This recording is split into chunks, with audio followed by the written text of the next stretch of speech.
Pootatau I runga I tō tātou marae. Whānau, what a beautiful sight to see. I karangatia tō tātou kiingi, kia kotahi tātou I te wā o te ora, ko tai mai no tātou I runga I te karanga o te kotahitanga I tēnei rā. Just a quick pānui to our whānau. We are almost at capacity for the health and safety aspects of our marae. He mihi ana kia koutou. Just to put it out there, there is another big screen down by the river, and there's plenty of space.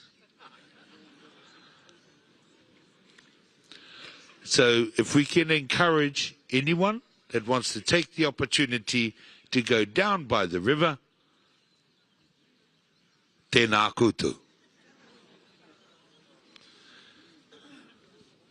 Kaore nei, well, kua iwa karaka, he haora pēr, ka tīmata ngā tātou mahi.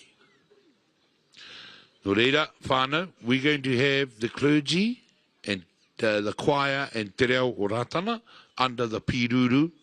So, manaki tia rātou, please. Ka tīmata mai ngā mahi I runga I tō tātou marae, kua noho tātou I roto I te noho puku. When we start our proceedings for today, whānau, we are asking you to respect the solemn nature of the karakia, the final funeral service for our king. That means if you want to have a hui hui with the person next to you, go down the river and do it.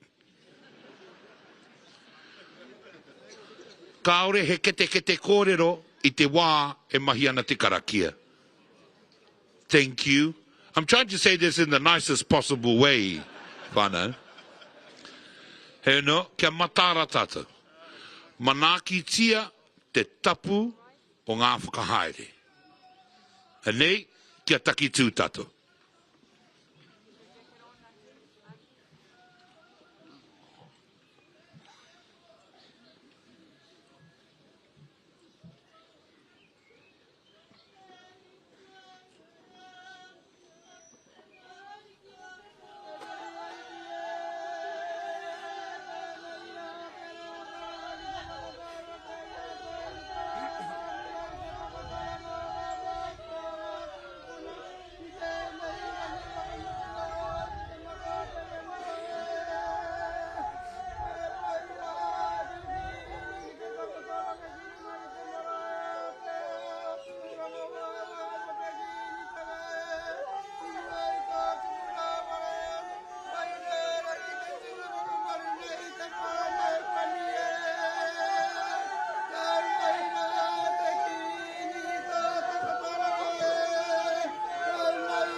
Ngā kapa, hei a koutou te wā.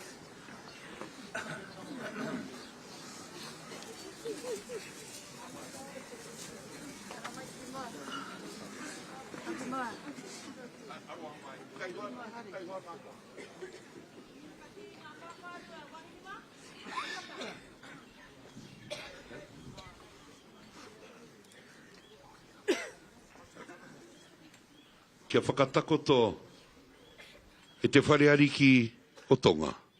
Your Majesty, ko te arohate nei o te whānau o Tonga, ka whakatakotoria ki ngā rekereke o tō tātou kingi. E kui mā, karangatia mai o tātou te aroha o te mautere o Tonga tapu. Mai roto, e te kingi, a tūpou ono, e whāriki ake nei ki te aroaro o tō tātou kingi.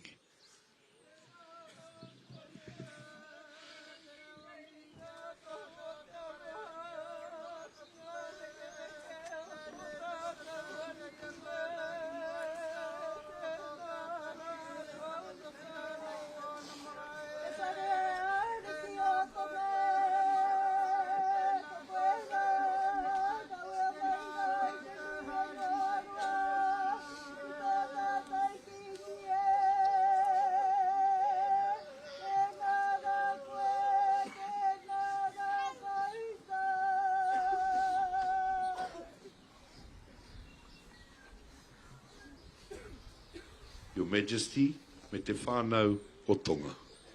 Mana wa mai e ana, e te koha ki te aroaro tō tātou kingi, tēnā koutou. Te moana nui a kiwa, tēnā koutou. Tai matua rua, kā kapa, kai a koutou.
Tūheitia!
O ngā mana o te motu.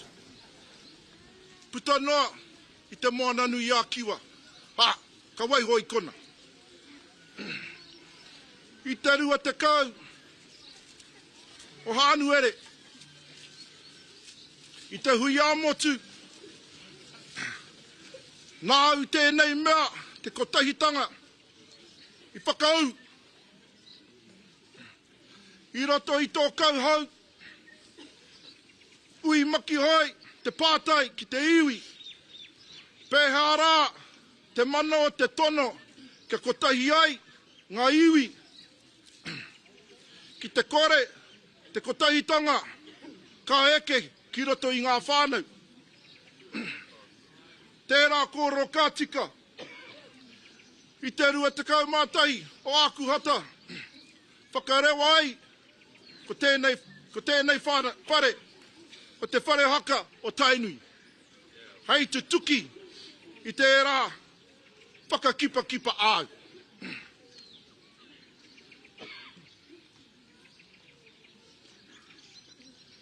Whakahihi pai, ngā kai haka, I te porotaka namatahi, I ngā reanga whakatipu katoa. Whakahihi pai, I reira koe ki te kite, I te tūtūtanga mai, o tēnei whare. O te pauri nui, o te kani āwhea, kāre koe ki konei, ki te rongo, I tōna mahana. Ki te kite, I tōna ihi, tōna wehi, tōna tapu, I ona hua. Engari kē ia, e te kiingi, e te whare ariki, o koe hoki te era, e kai haka. Kōrua koto makau, e kai haka. Tamariki, e kai haka. Te whare haka. Tēnei tō whare, te whare haka o Tainui.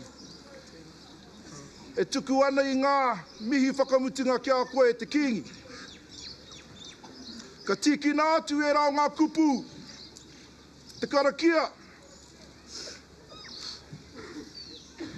Ko ngā manakitanga, ko ngā tiakinatanga, ara, ko te māramatanga, kia koe, ki te whare ariki, ki ngā tīnana e māwiwi te ana. Tainua, kia tātou katoa, e te iwi, pai mārire kia koutou, te whare ariki, pai mārire kia koutou, e te kiingi, pai mārire kia koe, haere, whakootia tūra. Makapiri. Totia kina whakaoranga, maramatanga e te atua, ki ka motu kiingi, a Tūheitia.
Ko ngā kapāko o Tainui e tū anei wai a tāna hei whakamānawa i a Kiingi Tuheitia e takoto tiraha mai nei. Prefaced by a fine piece of oratorical articulation by Tony Walker, the Kai Ako of Te Pouanga Manga Tawhiri. How appropriate given Te Pouanga Manga Tawhiri established by Te Puea Herangi. Of course, who helped establish this marae, Tūrangawaewae Marae, e hora ake ana waipuke tiana ki te aroha ko tātou tēnei mihi atu nei. Stacey, nui te honore kua tamai tō tātou ka mātua. He tika tau, tō tātou ahorangi, tēnā koe Tom Roa, an expert who will help us understand everything that we're about to see today. No pressure at all, but you've been here before, it's not your first tangihanga. In terms of the last 7 days, because we lost Kiingi Tuheitia 7 days ago, e re pēhea no whakaro, me o kare aroto. What are your thoughts and standout emotions as you think about the last 7 days?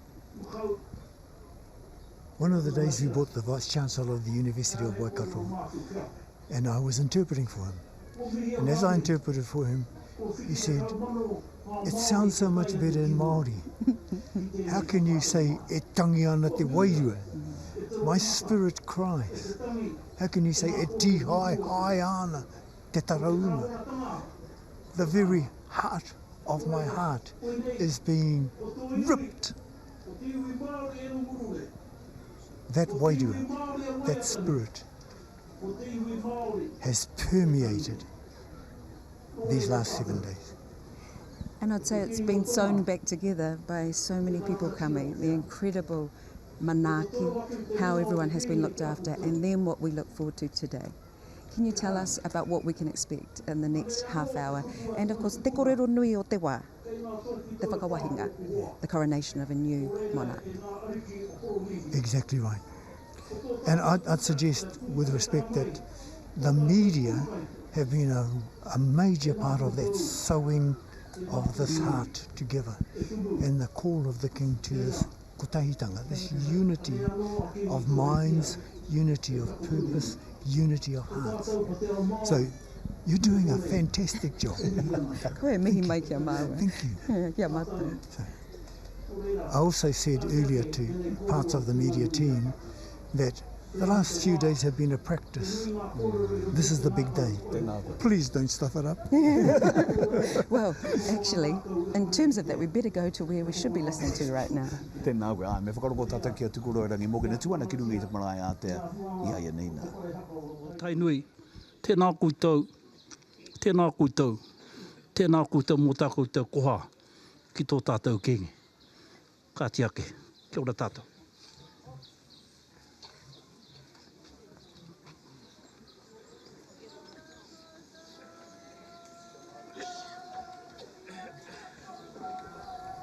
He poto, ngari reka. A short speech, but a pretty good one. And tukuro rangi Morgan there acknowledging the kapa, but also acknowledging the royal families, the royal family of Tonga Tūpou Ono, kei konei, Tūpou Ono, the King of Tonga is here. Also here is Te Arei no Atua Joinville Pomare from the Royal House of Pomare, e Tahiti Mārearea is here as well, paying and acknowledging, paying their respects, acknowledging King Tuheitia, who lies in state here on this rānehu. E te papa, e kara e Tom, he mahi nui te haere ake. We are going to be close to the point at which at 10 o'clock the Te Kaumārua, the Council of Chiefs, will bring the successor to King Tuheitia, and that person will be anointed. This is a tapu process. Can you talk to us about what we might see in the Te Whakawahinga? So I guess that we might start with that.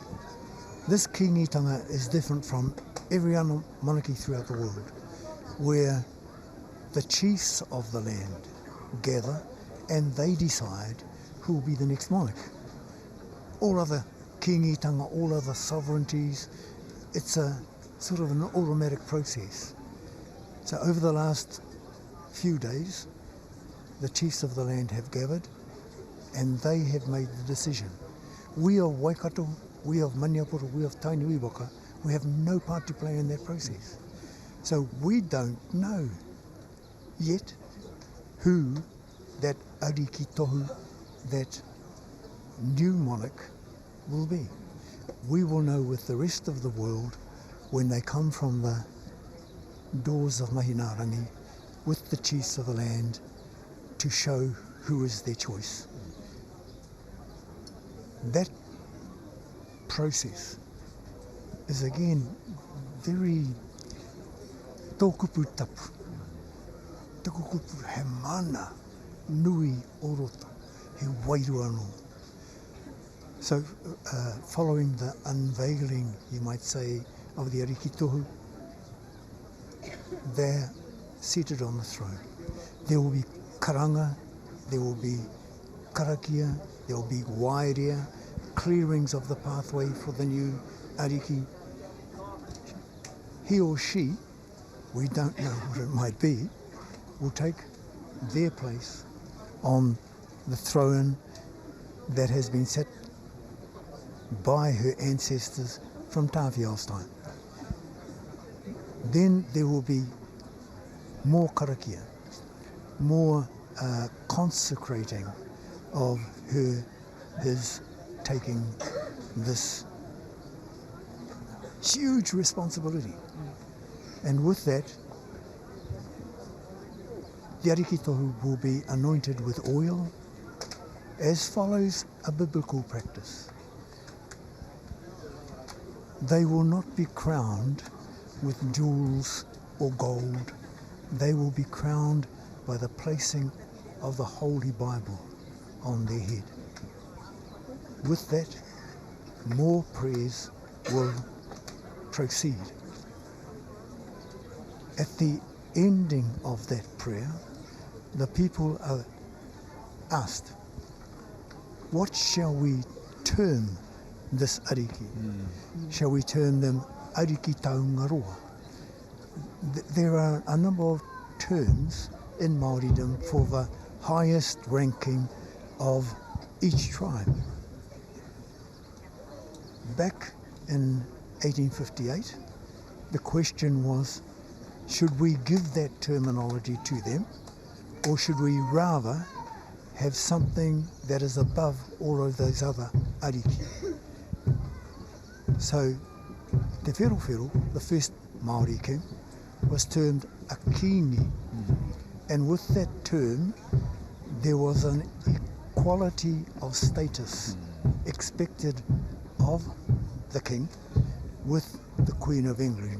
So that when there were discussions to be held, not everybody could drop up, and anybody and his dog, you might say, but you had to have a ariki to an ariki, a king to a queen of equal status, and that Māoridom supported that person as their representative. That will be the case today.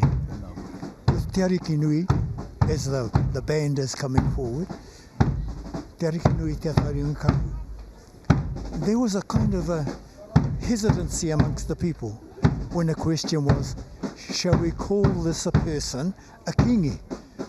There's this male kind of a, well, in Māori, there's not that gender difference. A kingi is a male or a female, because they are the equivalent in status of the Queen of England, whether they be male or female.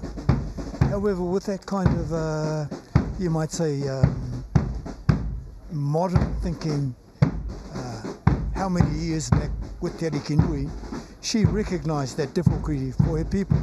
So she said, I will not be Kuini, I will not be Kiingi, I will be Te Ariki Nui, the biggest ariki.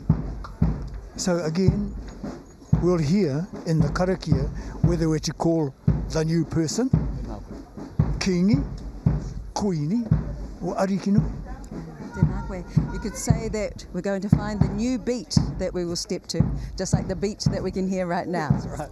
Te reo, ko te reo, the Ngātana band making their way. All is starting to get into readiness and preparation for a very important process indeed that we will see soon. But of course, over the last however many days it is now, Tom, I've lost count, it's about 6 or 7 days, people have come in there, thousands, nay, tens of thousands, nay, hundreds of thousands. What a process it has been, what a tangihanga it has been. Kia hoki kōmuri o tata whakaro, ki te tangihanga whakanui a Kiingi Tuheitia. Ika tō ngā rāne.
heke ngā roimata, koe heke hoki ngā kare a roto, engari kua pikina rā notia i te tainga mai o te mutu.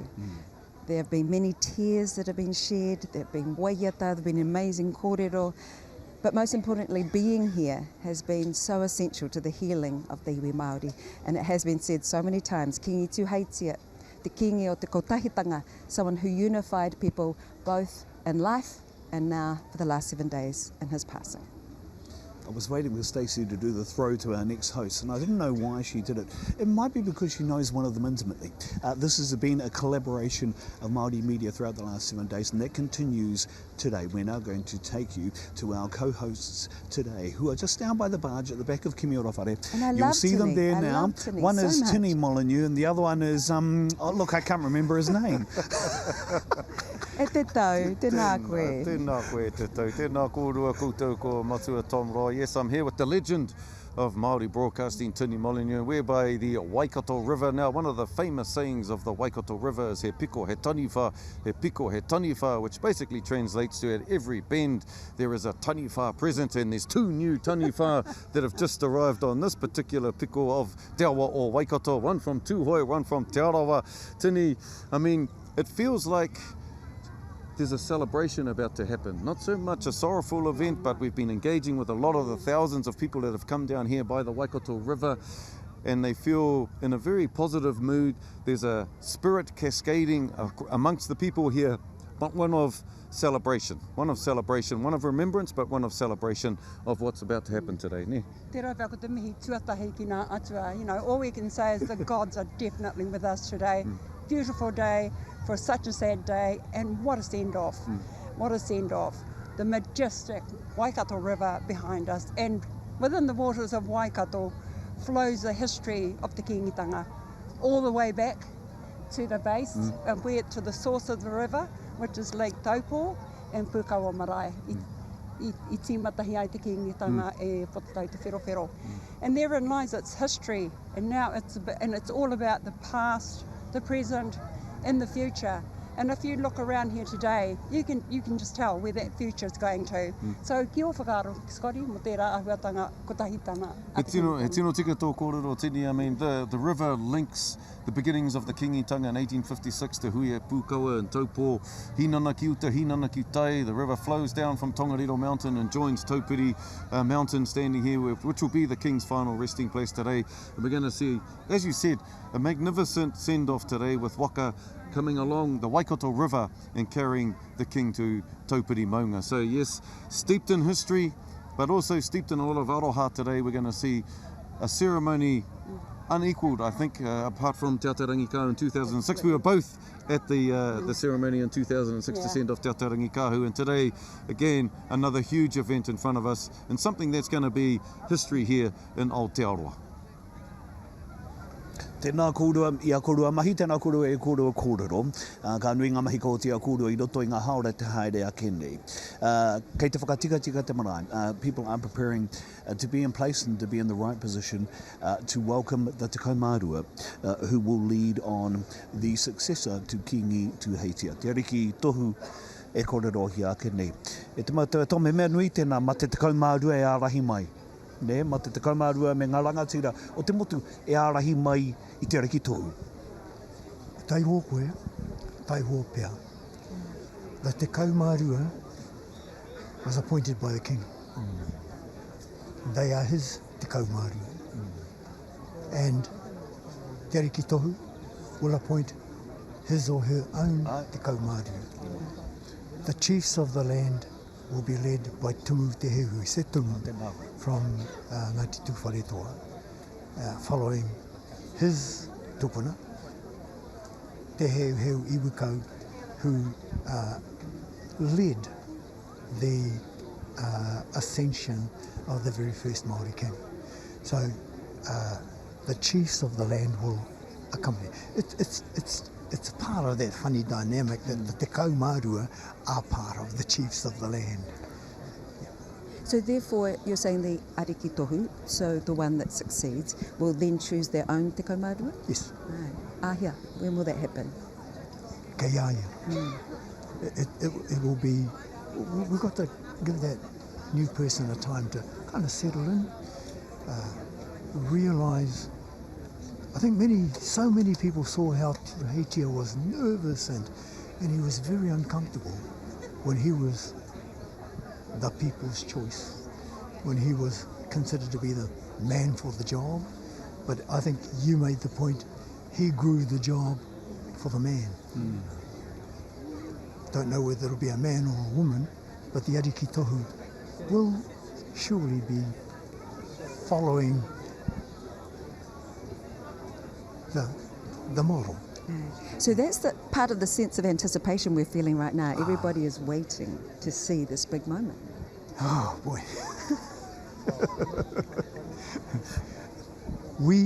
We've been asked a number of times, who is it? And we said, you tell me. It is, you're exactly right. There's this spirit of anticipation, and I love it.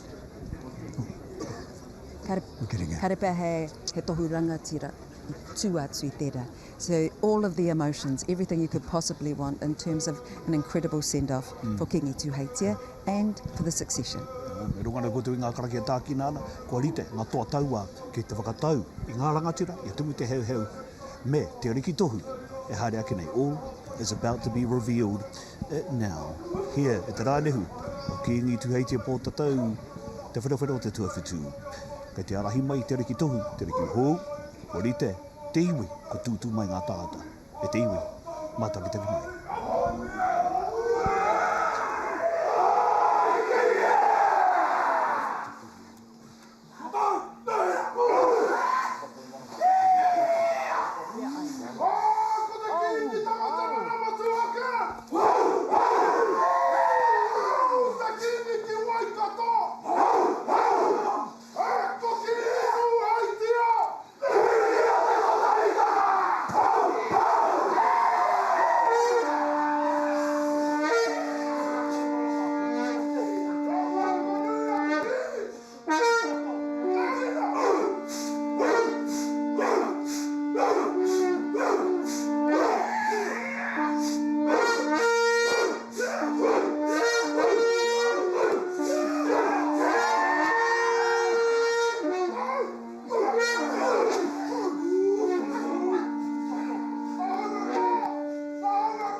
Ko ti ahau, te ingoa o tō tātou ariki.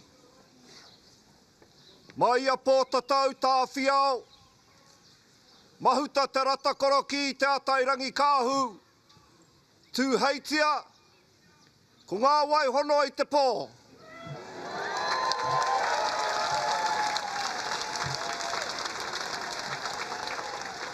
E kore o na hoariri e whai wāhi ki aia.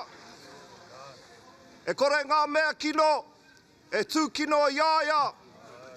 O ti rāka tuki a katoa tia. E ia, o na hoariri ki tōna aroaro. He tā mau iho.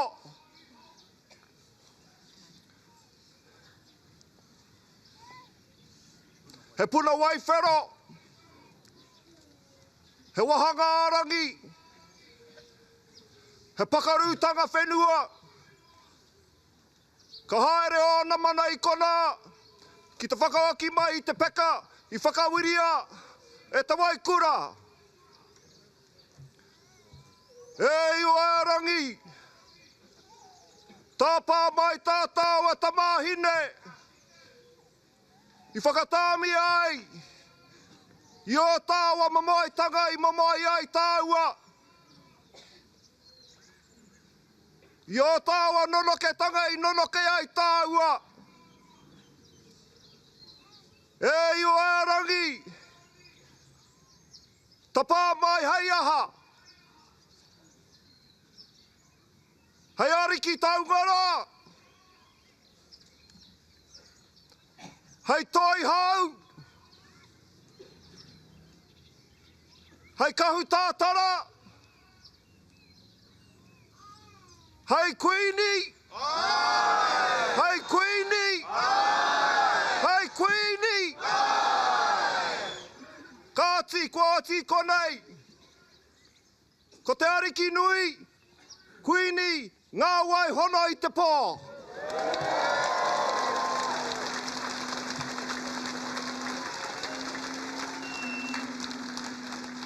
Kia ora hui hui tātou. Kia ora, kia ora, kia ora katoa.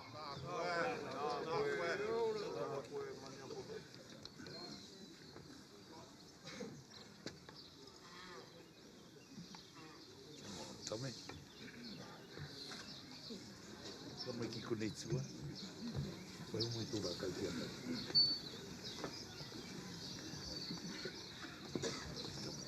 To you.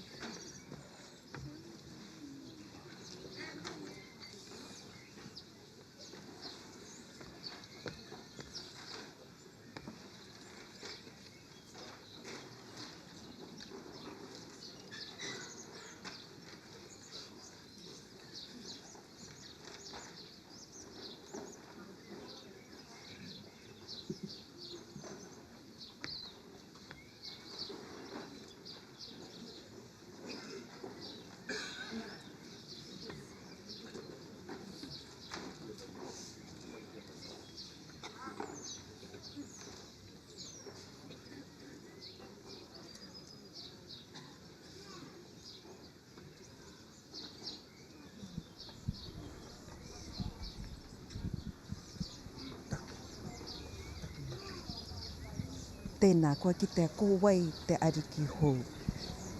E te Pootatau, tēnā whakamaramahi mai. Te kōrero hohunu mo tēnei āhuatanga. What we've just witnessed was an incredible moment, incredibly emotional moment, as we see our new ariki. Ko taua tangihanga o te ngāka. Te nui. Ere mai a te piho. Kei runga i aia. Te nui o te takahanga o te paipera tapu ki runga ki tana pane. Ko te tungua ki tērā. Ko ia te uri o tā wiremu tā meana. Ko hone ne? Ko hone. Me ngā kōrero taturuki a takiruki. Te kawe. Kuini. He kuini. Kuini. And so we have a queen, Nga wai hono i te pō, 27 years old, the youngest child of Kiingi Tuheitia. Tēnā, He pehe o whakaro. Everyone was clapping, so it seems like everyone was in agreement. Yep. Even though the youngest child and a woman, it seems like this has been an incredibly popular decision for ngā wai hono i te pō to become the Kuini Māori. There was a similar element with Te Taurangi. She has an older sister, or had an older sister. Didn't have any brothers, but there were a number of adopted brothers, and one of them was Te Kotahi Mauta. Also in the discussion was her uncle, her father's brother, Tūmate. So this, one of the most important things, I suppose, was that she was well known. Te Puia groomed her and took her around to every occasion that she could possibly get to. Ngā wai has been groomed. She's been shown the way. And we can see the anointing of the sacred oils from Archbishop Don Tamihere on behalf of all faiths who are here today to participate in this process, but also in the funeral service to come. Some final words from the Archbishop Don Tamihere to the Kuini, the youngest monarch, being anointed to service, not just to Te Kiingitanga, but also to Māoridom and a source of pride for Indigenous people across the world. Kuini Nga wai hono i te pō. Kahiri tia, a Kuini Nga wai hono i te pō. Tuturu au hiti waka maua kia tina. Haumi e hui e.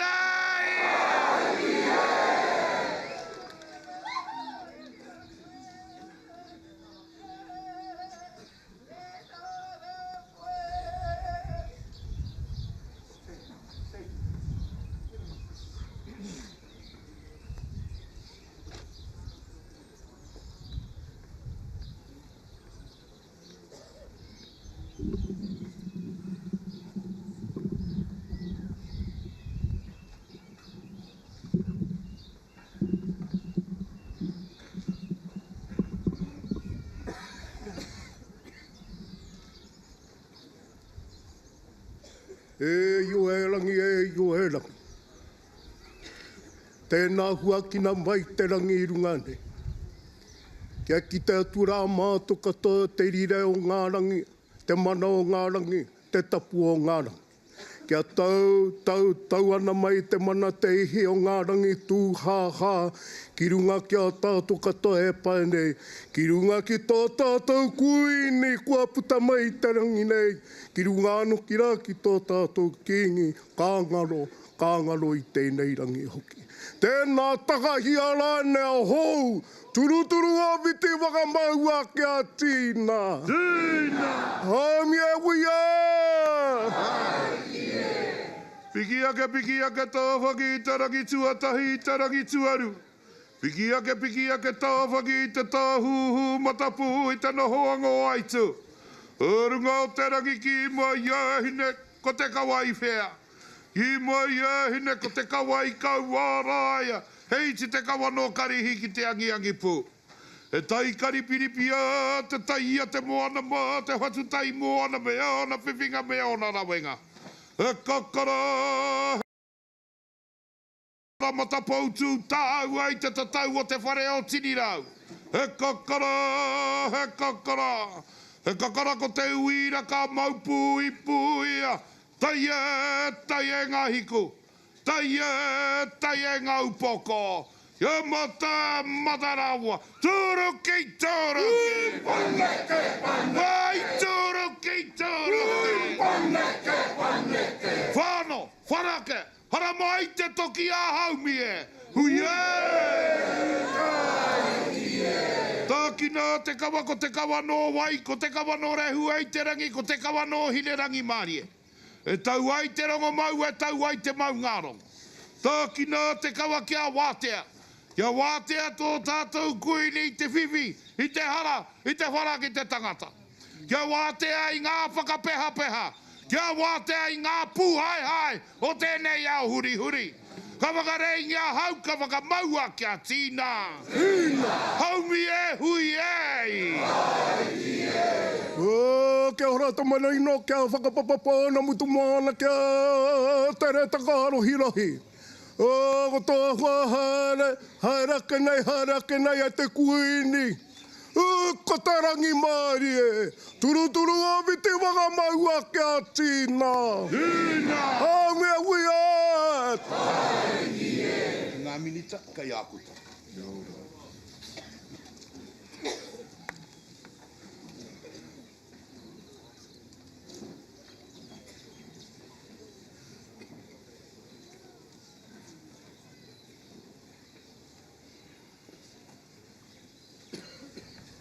That was Rahui Papa and Shane Turuki with the krake whakau. And now, to the faiths and dominations to lead our Whakatika nei service. te ahuatanga ki tō tātou Kiingi, a Kiingi Tuheitia Pootatau te Wherowhero.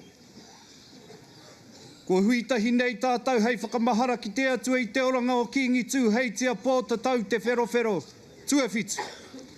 Te tuku I aia ki ngā manaakitanga a te atua, te nehu e tōna tū pāpaku. Te whakamāri I rai e pōuri ana, mā tō tātou aroha nui, I runga I te tūmana ko ka humai I te matenga me te aranga o I Hukraiti. No reira kia nohoa I hoa ki a koutou. Ko tā tātou himene tuatahi ka mahue I ihipa, te kāinga o te he kāinga hau te rapua nei, hei oki ngā, hareruia, arahina ki te atua. Kei te reo, te wā.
Tēnā ho tātou.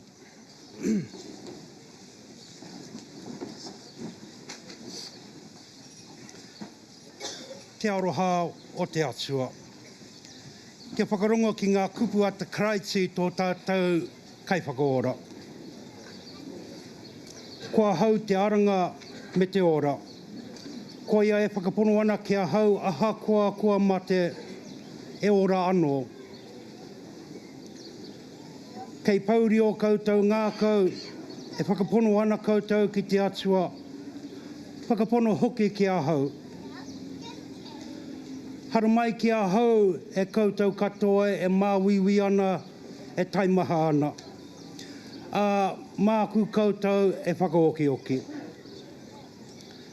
Koe anō te aroha o te atua ki te ao. Ho mai ana tāna tamakotahi kia kahore ai e mate e rā e whakapono ana ki aia. Engari kia whiwhi ai ki te oranga tonutanga. Aha koa nā te mate tātou I wehe ia Kiingi Tuheitia, Pootatau te Wherowhero te tuawhitu. Kia mahara e kore tātou e motu hia I te aroha no o te atua. Nō reira, kia inoi tātou. Me kororo tātou katoa nā kupu o tēnei inoi. E te atua tō mātou kai whakamāria. Ko koe tō mātou piringa. Tō mātou kaha, he kai āwhina I tino tata ana I ngā wā o te he. Āwhina tia mātou te arongo pū I ngā kupu a tō mātou whakapono. Kia whakangaro I te wehi, kia whake ea te moke me te whakaara I te tūmanako. Mātou wairua tapu mātou e whakarewa mai I te pauri. Ki te rangi Mārie me te marama a tau aroha, ko iu kraiti hoki tō mātou āriki. Āmene.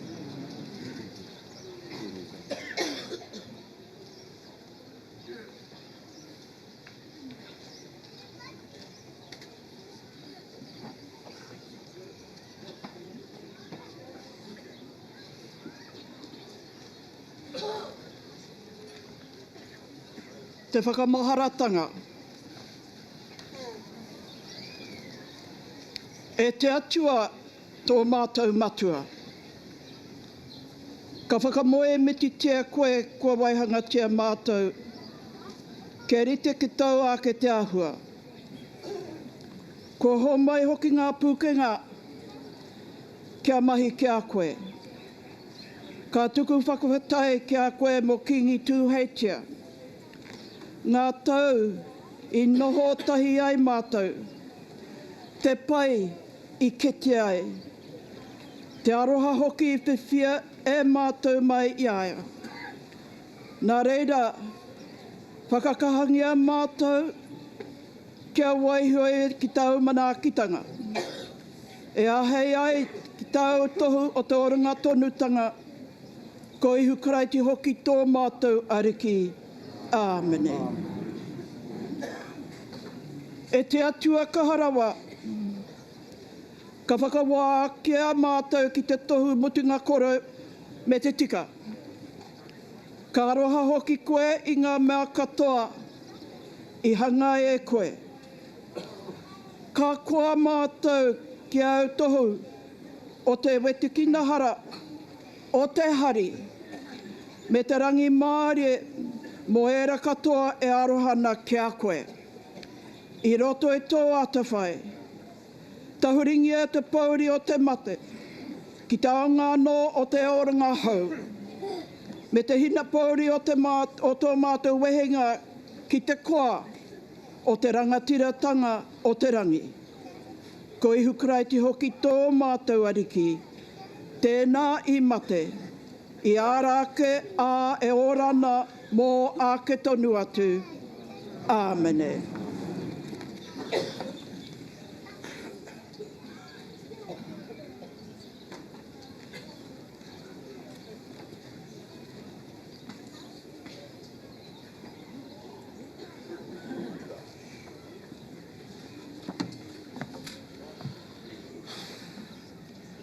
Nā te hao te atua ngā kraipitire tapu katoa e paingi ana hei whakaako i a tātou hei hopu i ngā he hei whakatikatika. Tuku atu ngā mamai ki te ariki tūmanako hia ngā ino e whakaarohia ngā noho puku. Nā te matua nā tō tātou wariki i putai he oranga ki te ao. Kei tōna ringa matau te ngākau o te tangata whakaaro nui e mau ana ake tonu atu. Kororia ki tō ingoa tapu. Āmene. Te waiata whakamoemiti a rāwiri rāo ko horomona ki ata ki tūtātou. Whakamoemiti tia i hoa, whakamoemiti tia te atua i tōna wāhi tā hapu. Whakamoemiti tia i te kikorangi o tōna kaha. Whakamoemiti ana mahi nunui kia rite ki te hira o tōna nui te whakamoemiti kia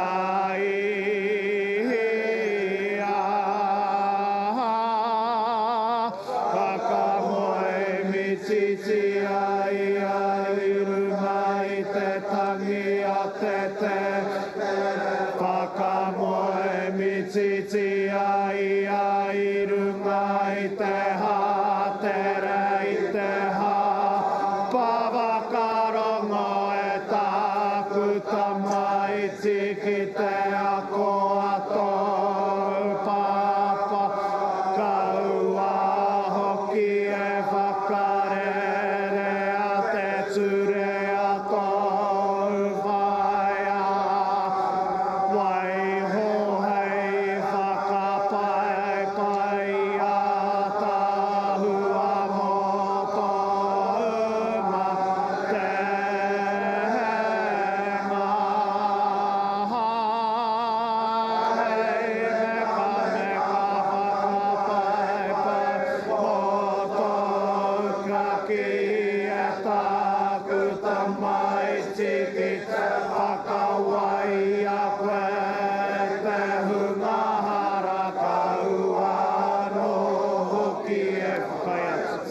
te atua hono a taupuna ngā Kiingi Tuheitia Pootatau te Wherowhero tuawhitu ki te wairua tapu ki te korooria ki te ngākau tapatahi.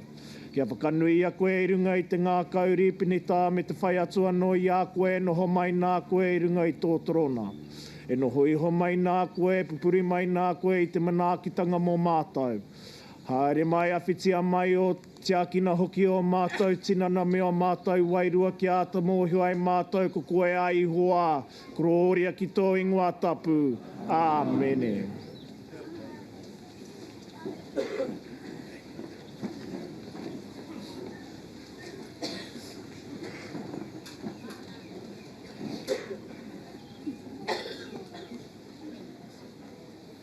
Ko te pānui tuatahi, mai te pukapuka o Tūtoronomi, te takau mā whitu o ngā upoko, te rārangi, te kau mā rima.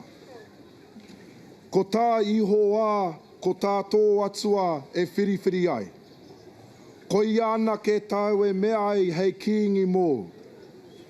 Ko tētahi o tuakana, tau e mea ai hei kiingi mō.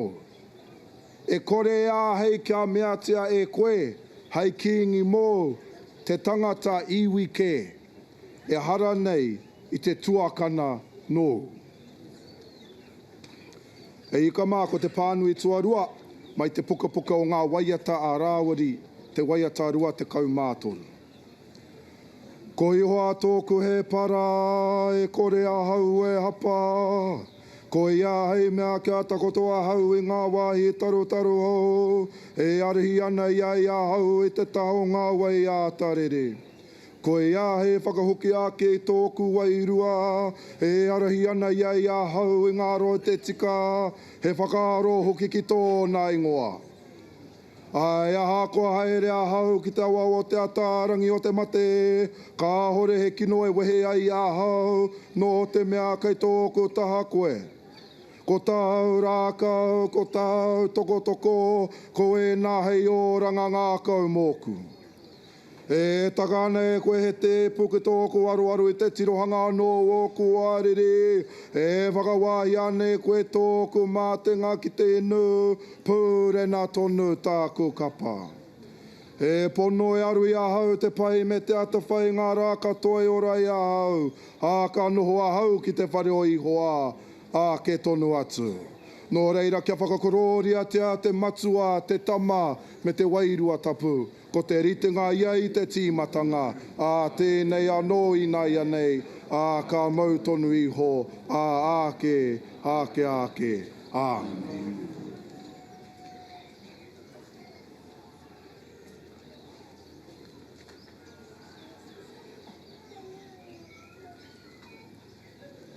Te rongo pai tapu ki te ritina matiu, te rima o nā upoko ka tīmata ki te rārangi tuatoru. Whakamoimetitia, whakakororia tia te atua. Ka koa te hunga, he rawa kore nei te wairua, nō rātou hoki te rangatiratanga o te rangi. Ka koa te hunga e tangi ana, ka whakamāria tia hoki rātou. Ka koa te hunga nākau māhaki, ka riro hoki i a rātou te whenua. Ka koa te hunga e hia kai ana, e hia inu ana ki te tika, e mākona hoki rātou. Ka koa te hunga tuhu tangata, e tuhungia hoki rātou. Ka koa te hunga nākau mā, e kite hoki rātou i te atua. Ka koa te hunga hohou rongo, ka huaina hoki rātou, he tamariki nā te atua. Ka koa te hunga e whakatoia ana mo te tika, nō rātou hoki te rangatiratanga o te rangi. Ka kō koutou, i nā tāwai rātou i a koutou, i nā whakatoi, i nā puaki i a rātou nā kupu kino katoa mō koutou, he mea teka. He whakaaro hoki kia hau, kia hari, kia whakamanamana he rahi hoki te utu mō koutou i te rangi. He pēnei hoki tā rātou whakatoi i nā poropiti i mua i a koutou. E te iwi, ko te rongo pai tēnei a te karaiti, whakamoimetitia i a te kupunanga.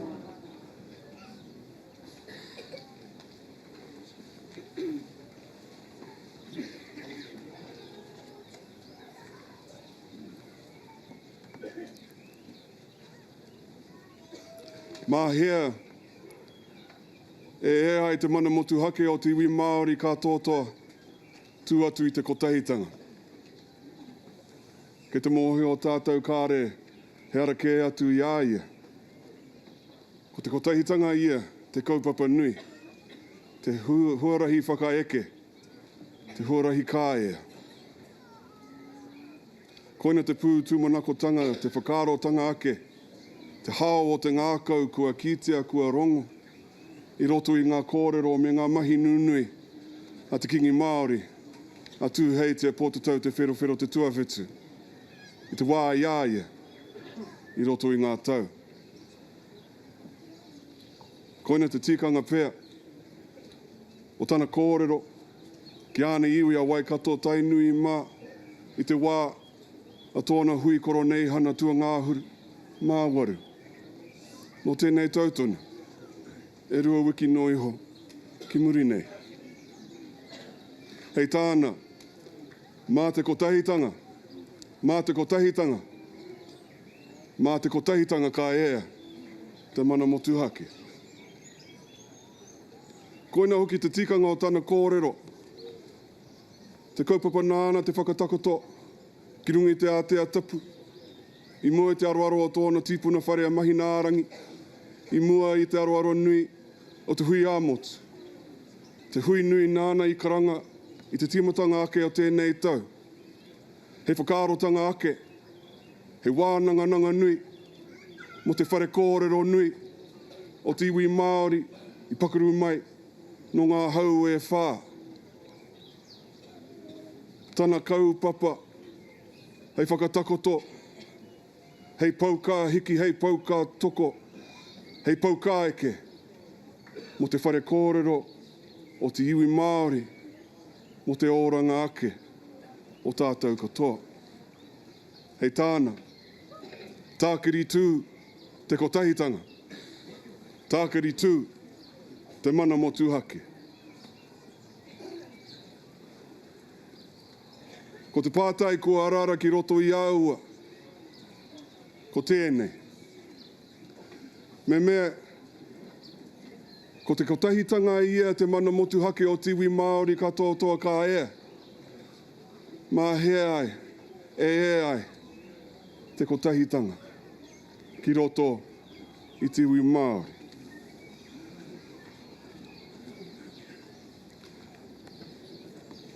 There is a thread that runs through the entirety of Te Paipera Tapu, from its very beginning to its very end. It is a politic.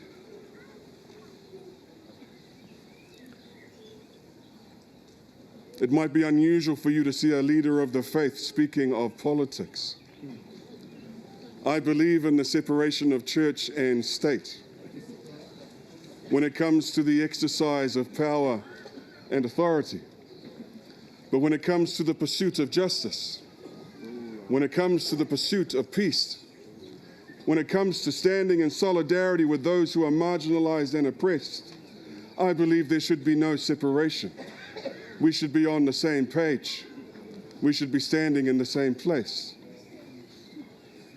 So there lies within Te Paipera Tapu a politic that has to do with the critique of empire and the confronting of those ruling powers that visit upon our people hurt and harm.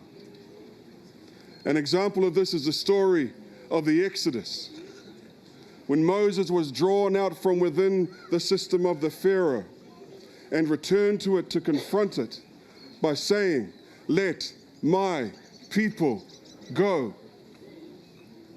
And as wise people have noted, the oppressor will not give up their power voluntarily. So God brought it to be that 10 plagues were visited upon Egypt. And if you pay attention, you will note that many of these plagues were made up by small and insignificant things that individually had no power, but together became an irresistible and unstoppable force. And so God unwound the 10 power structures of Egypt and dismantled them so that his people could be released. But God also knew that they could not be framed by that negative. They could not be framed by that undoing. They had to be shifted to a new and more life-giving place. And so God replaced the 10 powers of empire and the 10 powers of the system of the Pharaoh, and he replaced them with 10 commandments. 10 commandments that I know you know all off by heart. But let me help you by simplifying them. The first 4 are to do with resetting our relationship with the divine. The following 6 are to do with resetting our relationship with each other. He tapua rangi, he tapua nuku, mana kitea. Jesus, the Christ child, followed the same pattern. When he was asked which of all the commandments that have been placed before your people are the greatest, and he said it's simple, there are 2. Love God, love your neighbor. He tapua rangi, he tapua nuku, mana kitea. He tapua rangi, he tapua nuku, tiakina. He tapua rangi, he tapua nuku, kia mau, kia u, kia tūturu. And so it was that Jesus sought to shift his people in his time from beneath the brutal oppression and colonization of the Roman Empire and move them into a greater place of healing and hope, somewhere more life-giving, somewhere where the foundations could be set for what Papa Moana Jackson called future flourishing. Now, don't be surprised that I'm quoting Papa Moana Jackson. I adhere to all of our prophets. And I was grateful to receive the gracious support and advice from Papa Moana that I needed early on in my time as a bishop. He must have assessed me and saw that I needed guidance. And so he spoke with his gentle eloquence and with his unassailable logic and his compelling compassion for the state of the Māori people. He spoke about the desperate need to decolonize, but to not make our entire lives about that thing. He said that we should be shifted to what he called an ethic of restoration, to something more positive. Because if we focus for too long on dismantling and deconstructing, we forget how to repair and how to renew. If we focus for too long on criticizing and condemning, we forget how to uphold and how to uplift. If we focus for too long on tearing down, we forget how to build up. We forget how to stand together. We forget how to be united. Papa Moana believed that this shift would require deep attitudinal change in a politic that he called the politic of love. Jesus, a Christ child, followed the same pattern. In the gospel reading that we read today, the Sermon on the Mount, Matthew chapter 5, the same gospel reading that has been read at the coronation of every Māori king and every Māori queen. We see Jesus standing on the mountainside by the Sea of Galilee, gathering the last and the lost and the least, the poor, the marginalized and the oppressed, and seeking to shift them to a different frame with a deep attitudinal change. And so he said, "Blessed are the poor in spirit." He wasn't speaking of economic impoverishment, but he was speaking of the kind of simplicity and humility and truth that people who are secure in their wairuatanga display. Blessed are those who mourn, Jesus said, because those who mourn do so from a heart full of aroha for their people. Blessed are the meek, Jesus said, not because the meek are weak, but because the meek do not feel compelled to chase after power. Blessed are the merciful, said Jesus, because that's the kind of attitude we need to contend with those who are not merciful towards us. Blessed are the peacemakers, Jesus said, because the kind of peace that we need is not simply the absence of tension, said Martin Luther King. I think he's related to the King whānau from Ngāti Kahu. And whāngara. Peace is not simply the absence of tension, but peace is the presence, e hikama, of justice. Blessed are those who understand what it means to be persecuted. Because when you critique empire and you challenge the ruling powers that are hurting and harming your people, the price you pay is persecution. But we must shift ourselves to a different politic, e hikama. We cannot build our kotahitanga on a politic of division. We cannot build our kotahitanga on a politic of bitterness and resentment. We cannot build our kotahitanga on the steeping of racism amongst this nation. We cannot build our kotahitanga on a politic that seeks to hurt and harm our children. The only way that we can build kotahitanga amongst us is to shift ourselves to a politic of love. And I speak not of the kind of love that we have that is merely a feeling, merely an affection, merely there for a moment. The love that I speak of is a love that must transcend the temporary, must transcend the hurt and the harm that has come our way, must become something that will last us a lifetime, and something even more enduring than that. This must be a love that is eternal. Mā hea e ai te mana motu hake o te iwi Māori. E hika mā te kotahitanga, mā te kotahitanga, mā te kotahitanga te mana motu hake ka ea. Mā hea e ai te kotahitanga, e hika mā te aroha, mā te aroha. Mā te aroha o te iwi Māori tātou nei ki a tātou, te mana motu hake o te iwi Māori, ka ea. Kei tōku Queenie. Kaua e wehi, kei raro koe i te maru ai hoa o ngā mano.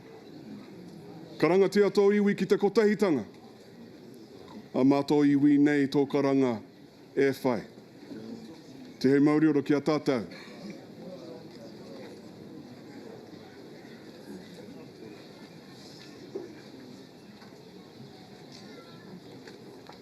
Tā tātou himene hei kina ki ngā kupua te ATP hopa. Hymn number 116, koutou katoa rā me ti nei, haere mai koutou kei whakaroa. Tēnei a ihu nāna te ki, haere mai rā ki au, e tumo tērā o ngā himene.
Funeral service for Kiingi Tuheitia Pootatau te Wherowhero on Tūrangawaewae Marae. There you can see our new Kuini Nga hono i te pō, announced to rapturous applause, not just on Tūrangawaewae Marae, but also down at the barge by the river, and those at Taupiri Maunga.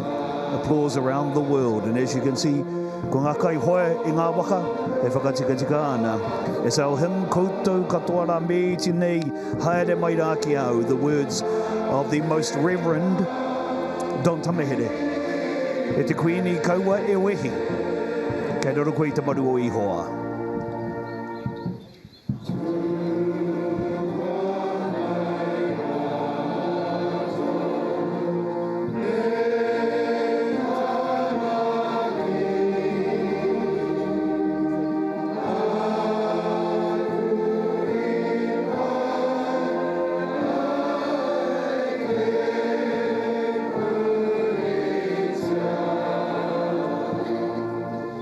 Yeah.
noho.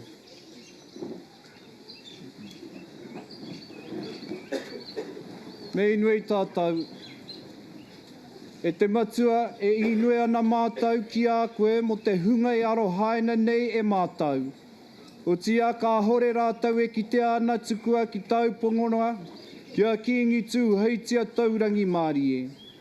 Tukua kia tia hotou mārama ki runga ki aia mo a ke tonu atu. I roto hoki i tau aroha me tau kaha.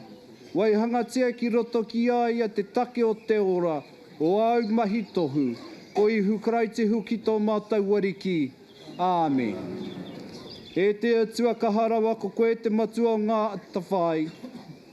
Te kai ho mai te rangi Māori e inu atua na mātou ki a koe ki aroha mai koe ki te hunga e noho ana i raro i te kapua pauri. Me ngā rātou ki a ngā atu ki a koe i ngā wā katoa. Ko i hukarai te hoki tō mātou wariki. Āmen.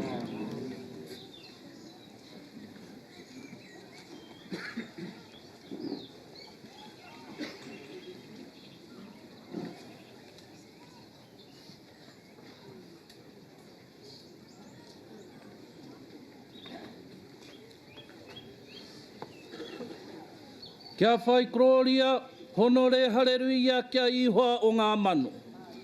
Tua uri uri wha i o ki tonu te rangi me te whenua, i te nui o tōna kroria tanga.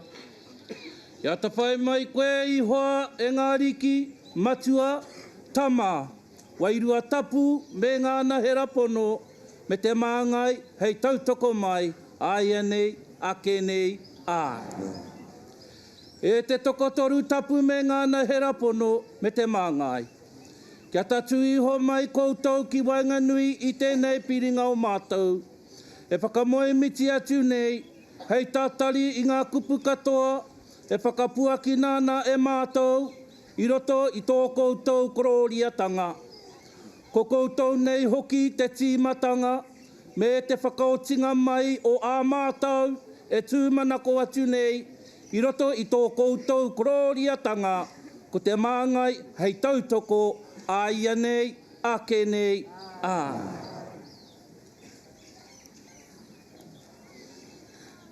E iwa, tēnei anō mātou o koutou pononga. E whakahoki atu nei i tō mātou reo whakamoimiti, whakawhetaitanga kia koutou e ngā ariki. Mo ngā tini manaakitanga, i whiwhinei mātou mai o ngā rā kimuri, tainoa mai ki tēnei rā. Manakitia te oranga tīnana, te oranga wairua, kia uhi atu te māramatanga me te rangi Māori e, ki runga ki ngā iwi katoa o te motu. Tukua mai tau korowai atawhai ki runga ki tō iwi Māori e tangi nei. Kau parehia atu ngā tini rauhanga katoa o te ao, o te rewera, o te kiko, o te tangata. Kai pai wāhi mai kia mātou, ko koe tonu e iwa, tō mātou pāpiringa e tino tata ana i ngā wā katoa. Mā te māngai anō, hei tautoko mai, e nei tūmanako tanga katoa, aia nei, ake nei, ai.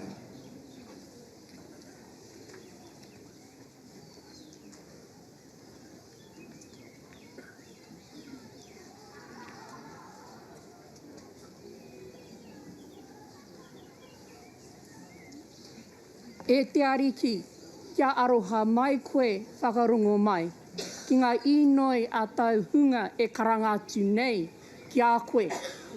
Tukua mai hoki au kia mātou, ki ngā mea e tikāna, hei mahi kia kaha hoki, ki te whakarite i aua mea. Ko ihu karaiti hoki tō mātou ariki. Āmine.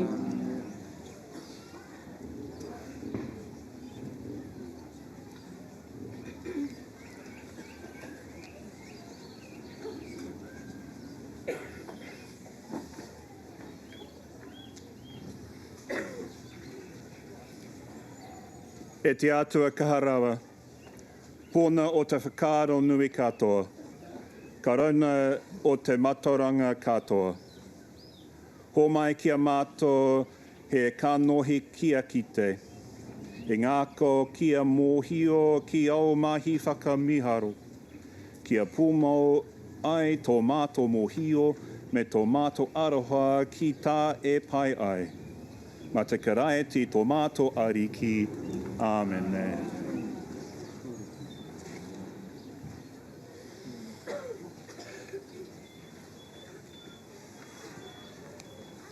Kua kona nei tātou e tō tātou ariki, ka waiata tātou me noho tonu mo tēnei o ngā waiata kei a Trent te wā.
What a contrary people we are. e te whānau kua tai tātou ki te inoi whakamutunga ki te marae nei, ko te wāhanga o te tuku kei te ATP hopa nō reira mo tēnei wāhanga o tō tātou karakia, me tū tātou. Hei tautoko i tēnei wāhanga o tō tātou karakia.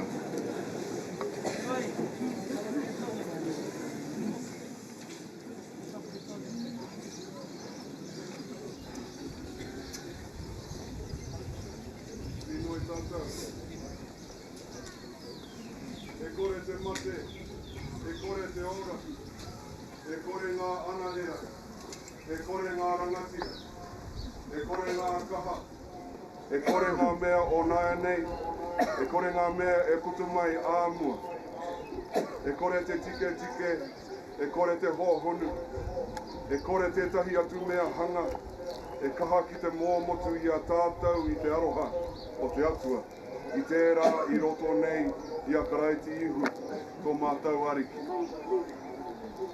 Ko i hoa nake e tapu ana e tika ana e mārama ana. I runga I tēnei whakapono ka tuko atu koe e Kiingi Tuheitia. Ki tāna whakawā me āna mahi toka. Ki tāna murunga hara me tōna aroha. Ke whakapaingia te atua te matua nāna nei I mea kia te aho ta māramatanga o te karaiti I a koe. Whakangaro I te ao I runga I te aroha o te atua matua nāna nei koe I hanga. I runga I ngā mahi tohu aihu karaiti nāna nei koe I hoko. I runga I te mana o te wairua tapu e whakakaha nei I a koe. Whakauru atu ki te kāhui o te hunga pono. Noho maira, I runga I te rangi Māori. Amen. Tātātou himene, whanpai tūpiko nei te mātenga, tau mai ko te pauri nui, te tama te atua, tēnei arohai nama.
And now we reach the conclusion of this service as the faith leaders representing Te Hahi Wetiriana, Te Hahi Romana, Te Hahi Ringatu, Te Hahi Mihinara lead those delegations from Tūrangawaewae Marae and taking Kiingi Tuheitia towards his final journey, heading to Taupiri Marae.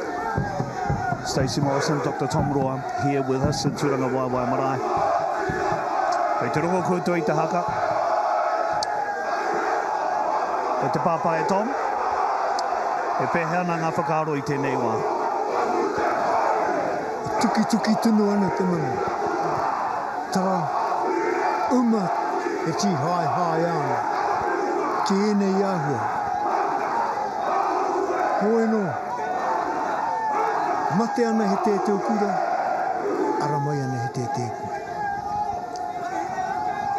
As we mourn the passing of Kiingi Tuheitia, we see his youngest daughter, his youngest child, Kuini Nga hono succeed him. And the way that she was welcomed today was hugely emotional. And it felt like it was a decision from the people for the people. And seeing all of the church leaders coming together, that's an important aspect of Kiingitanga, isn't it? To see all of the churches here. I so feel for her. I so feel for her youth, her inexperience, this huge responsibility, we might say placed on her shoulder, but I would say placed on her head. That tapu, tauihi, tauawihi, tauamana, me pereo.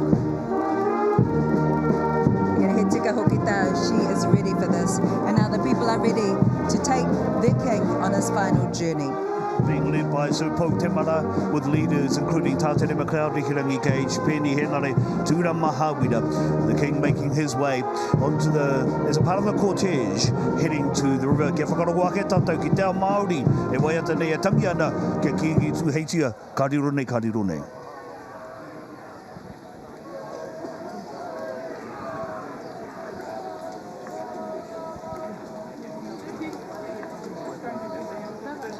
We can see the continuing role at the Pāpai Tom of iwi in this process. Iwi led on with Che Wilson, Rakei Taiaroa, the son of Archie Taiaroa, who by the way lay in state here for a couple of days when he passed at Parawaikato, bringing him on to the marae and still playing a part here, carrying the casket of King Tuheitia as he makes his way as a part of the cortege, heading towards Waikato River. An intimate part of this process all the way through over the last 7 days here until now. If I might just spare a thought for Ngā hono and her name, which is the waters that join into the night. The waters of the Waikato River, and you talk about the Taiaroas, you talk about the Wilsons, Che Wilson, Whanganui River with Waikato Awa. There's just so much symbolism and the metaphors that this carries. Heck, I could write 20 PhDs for this. Probably will. But they're actually comforting because they tell us, as much as it's painful to feel our Kiingi Tuheitia, but etikama, that things are as they need to be. And now our people line the streets, they line the awa, and tell us about what will happen next. So, Kiingi Tuheitia will be taken to the river, placed, I'm actually unsure which one of his ancestral waka will carry him to his final resting place on Taupiri Mountain. Whichever one that is, those chosen to take him there, they will be crying tears as they row. Having played a role myself as a younger fellow on the river, on those waka. And when they get to Taupiri, along his pathway as they will take him up onto Taupiri Kuao, one of the knolls of Taupiri Mountain. There lie the kings from Te Wherowhero, Tāwhiao, Mahuta, Tirata, Koroki, Te Tūrangawaewae. One of the other special, humbling legacies from King Tāwhiao is that he insisted there will be no memorials placed on them. That in death they are the same as everyone else. Hako Kiingitanga, hako Poropititanga, hako Rangatiratanga, ko taua tako Tūrangawaewae. So Kiingi Tuheitia will be laid to rest with them on Taupiri Kuao, and no memorial stone will be placed on him. I think this is just another... Beautiful. It's something else. And it's something else, that 9-kilometre journey Kiingi Tuheitia is about to take. That's right. And I think this follows also the path that Te Rekinui Tātaringakau was taking on her last journey as well, right down to the details of the hearse. Correct. And the same journey that the hearse will take from the marae here at Tūrangawaewae down to the river itself, where the waka are waiting, where the toa will guide the hearse down to the river, and then on that final journey along the majestic Waikato, as Tini Molyneux referred to it early this morning. And as you can see, people there are in readiness for the arrival of the hearse and preparing themselves to take Kiingi Tuheitia on that journey. And I believe, Matua, the waka that will carry him is Tātahi Ora. Tātahi Ora, to be led by Huira Matatai. This is one of his waka, commissioned for him. Tahere Tiki Tiki was commissioned by King Koroki, and that carried Te Tūrangawaewae. This is just them. You are endlessly touched, aren't you? Always feeling all of the emotion and understanding every element of the symbolism, of the kotahitanga. And as you say, children who were here today, they will remember this more ake tonu atu. This is a day that no one will forget. I'm thrilled that the children are here. And as a child, I must tell you, when we at King Koroki's tangi, we were here, there were not this great a number. However, Kimi, the dining hall of that time, was full with people, so we had to go down the road to the fish shop to have a meal, which is part again of this makeup. The visitors go in. We of the Haukainga, we find our way, and we do that in every marae. Just this final move too. Iwi have prepared their waka, and so there will be a flotilla of iwi waka along with his waka to take him to that final resting place. Te kotahitanga o te iwi, te kotahitanga o te whakaaro. Giving life to those words of Kiingi Tuheitia that he has mentioned a lot. At hui amotu, e koro nei hana, tākiri tū, ko te mana motu hake tākiri tū, ko te kotahitanga. Now you'll note that they will take their time. They will go at this pace for the whole journey. That's for a couple of reasons. You'll note that the toa tauā is in the front of the hearse. So they will guide the hearse with purpose. The delegation behind the hearse will follow the hearse all the way down to the river, where, as was mentioned earlier, he awa kurupaunamu, he piko he taniwha, ko ngā taniwha, ka whakahaere i tēnei hōtaka ki te taha tunu o te awa, arā ko māiwa hoa, tātaki, ko tētai o māiwa, he hoa rangatira, o hei anō, he kororo anō tērā, hanga ki te kaupapa Julian, ko Scotty Morrison, e ruru mai anu te mātenga ki au i hei rāiwa ko Tini Molyneux, tēnā kōrua. Tēnā kōrua, tēnā koutou ko matua Tom, tēnā koutou. Yes, that was very emotional, very spiritual, very moving, watching that whole ceremony over there, and of course ngā waihono i te pō.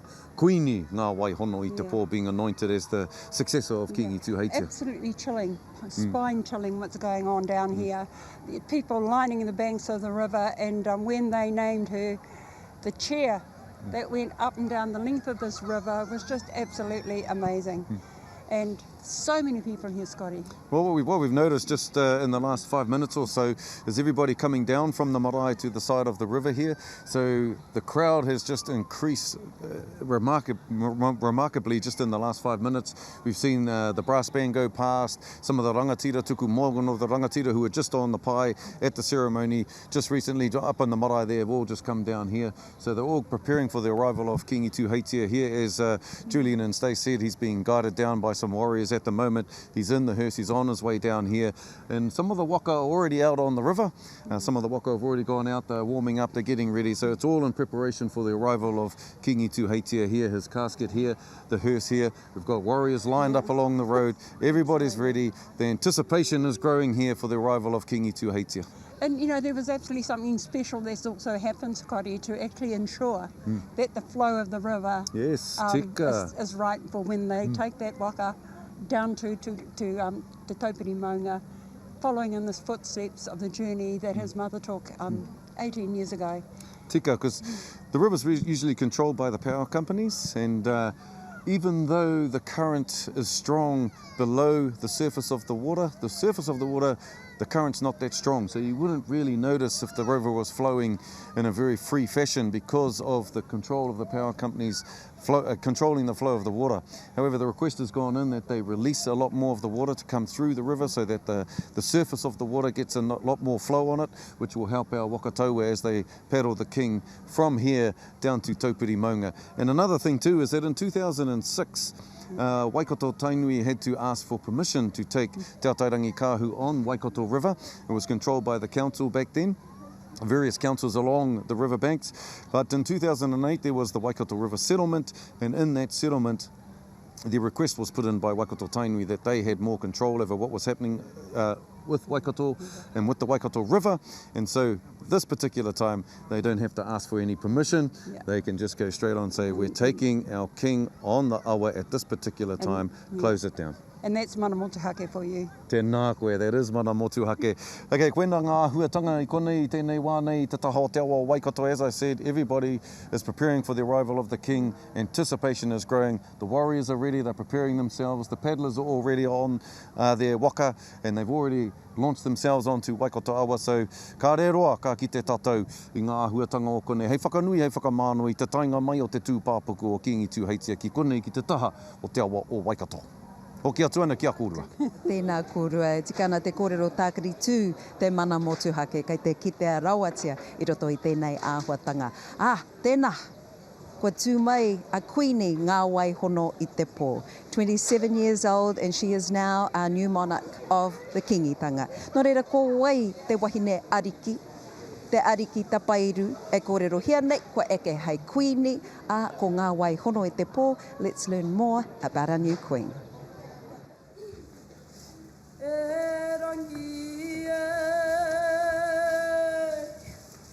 Whakataka te hau ki Taupiri, Reranga kina kina ki runga hikurangi,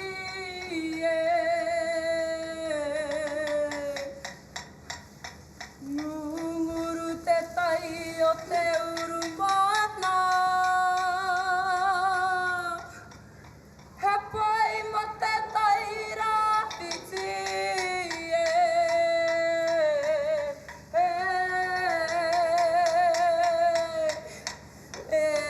poi keri ana.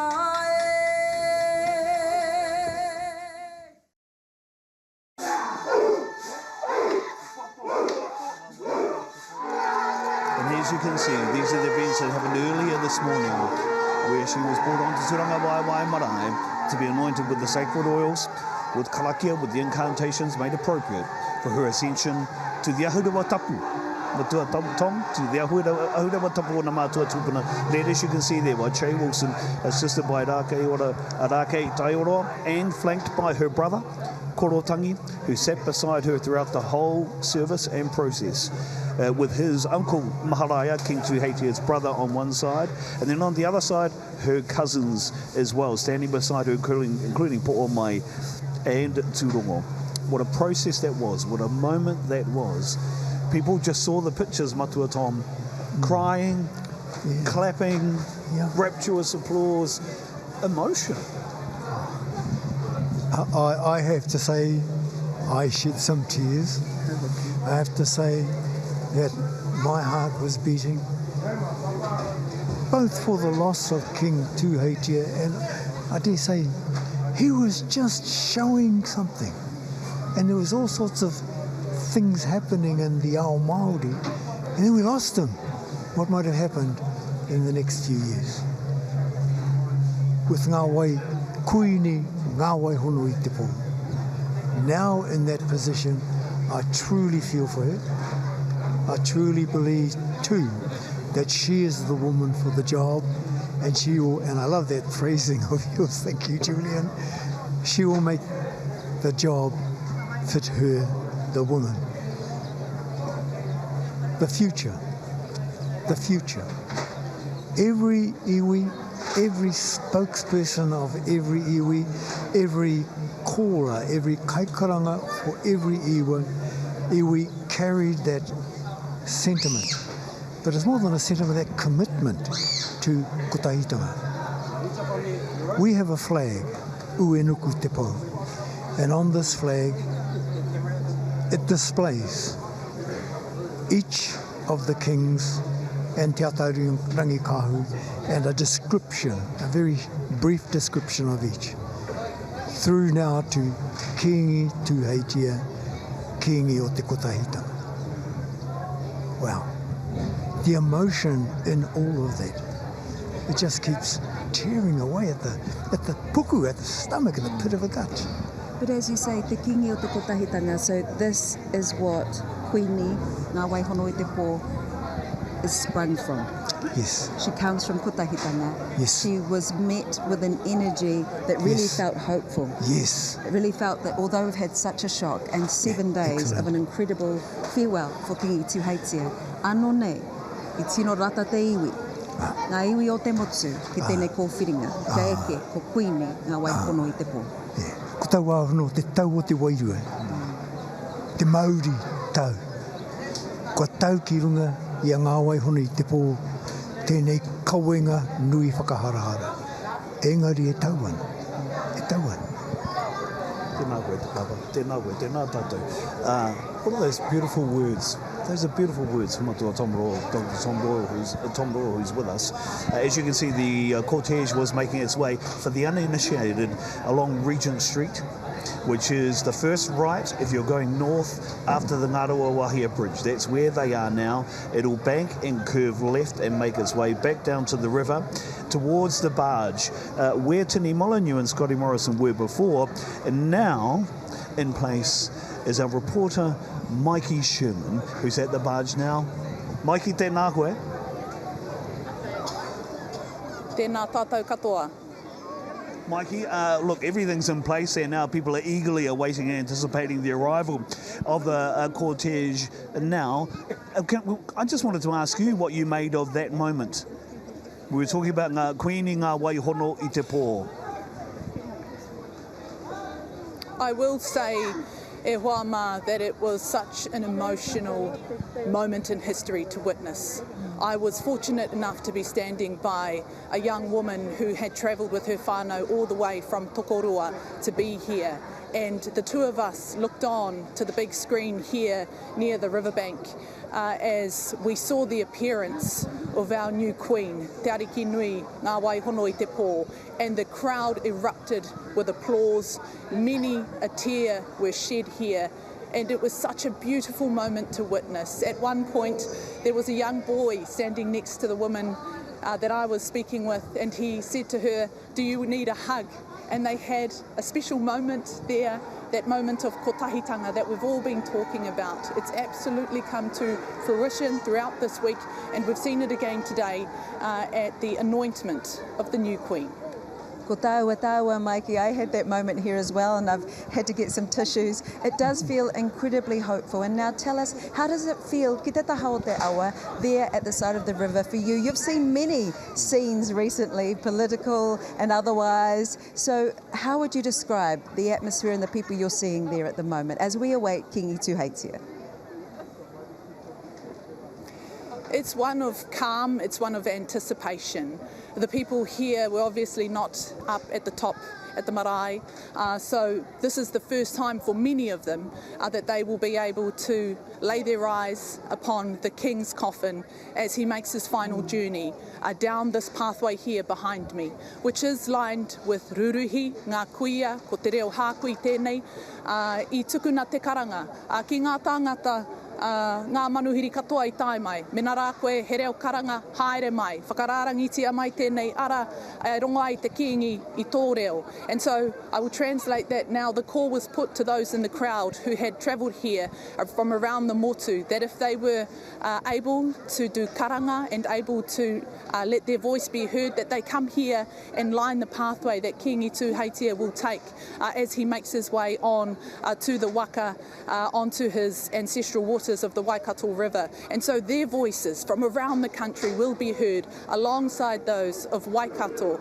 and that will be such a special moment. We also have hundreds, if not thousands, of toa warriors here who have been preparing all morning in order to accompany the King down this pathway yet again. They are Te Aka Wherowhero, the two taua houses, the weaponry houses from across the country. So it won't be long now before this entire area erupts in thunderous haka and the melodic voices of karanga that will no doubt bring everyone to tears. Koina hoki te mahi a te karanga, ne Mikey. That is what karanga does. Oh, we've heard such beautiful artistry of karanga over the last 7 days. Ka haere tonu. Tika, ko ngā kupu ka mapuna ki te hinengaro. Colour, culture, ko tahitanga, karanga, kapahaka.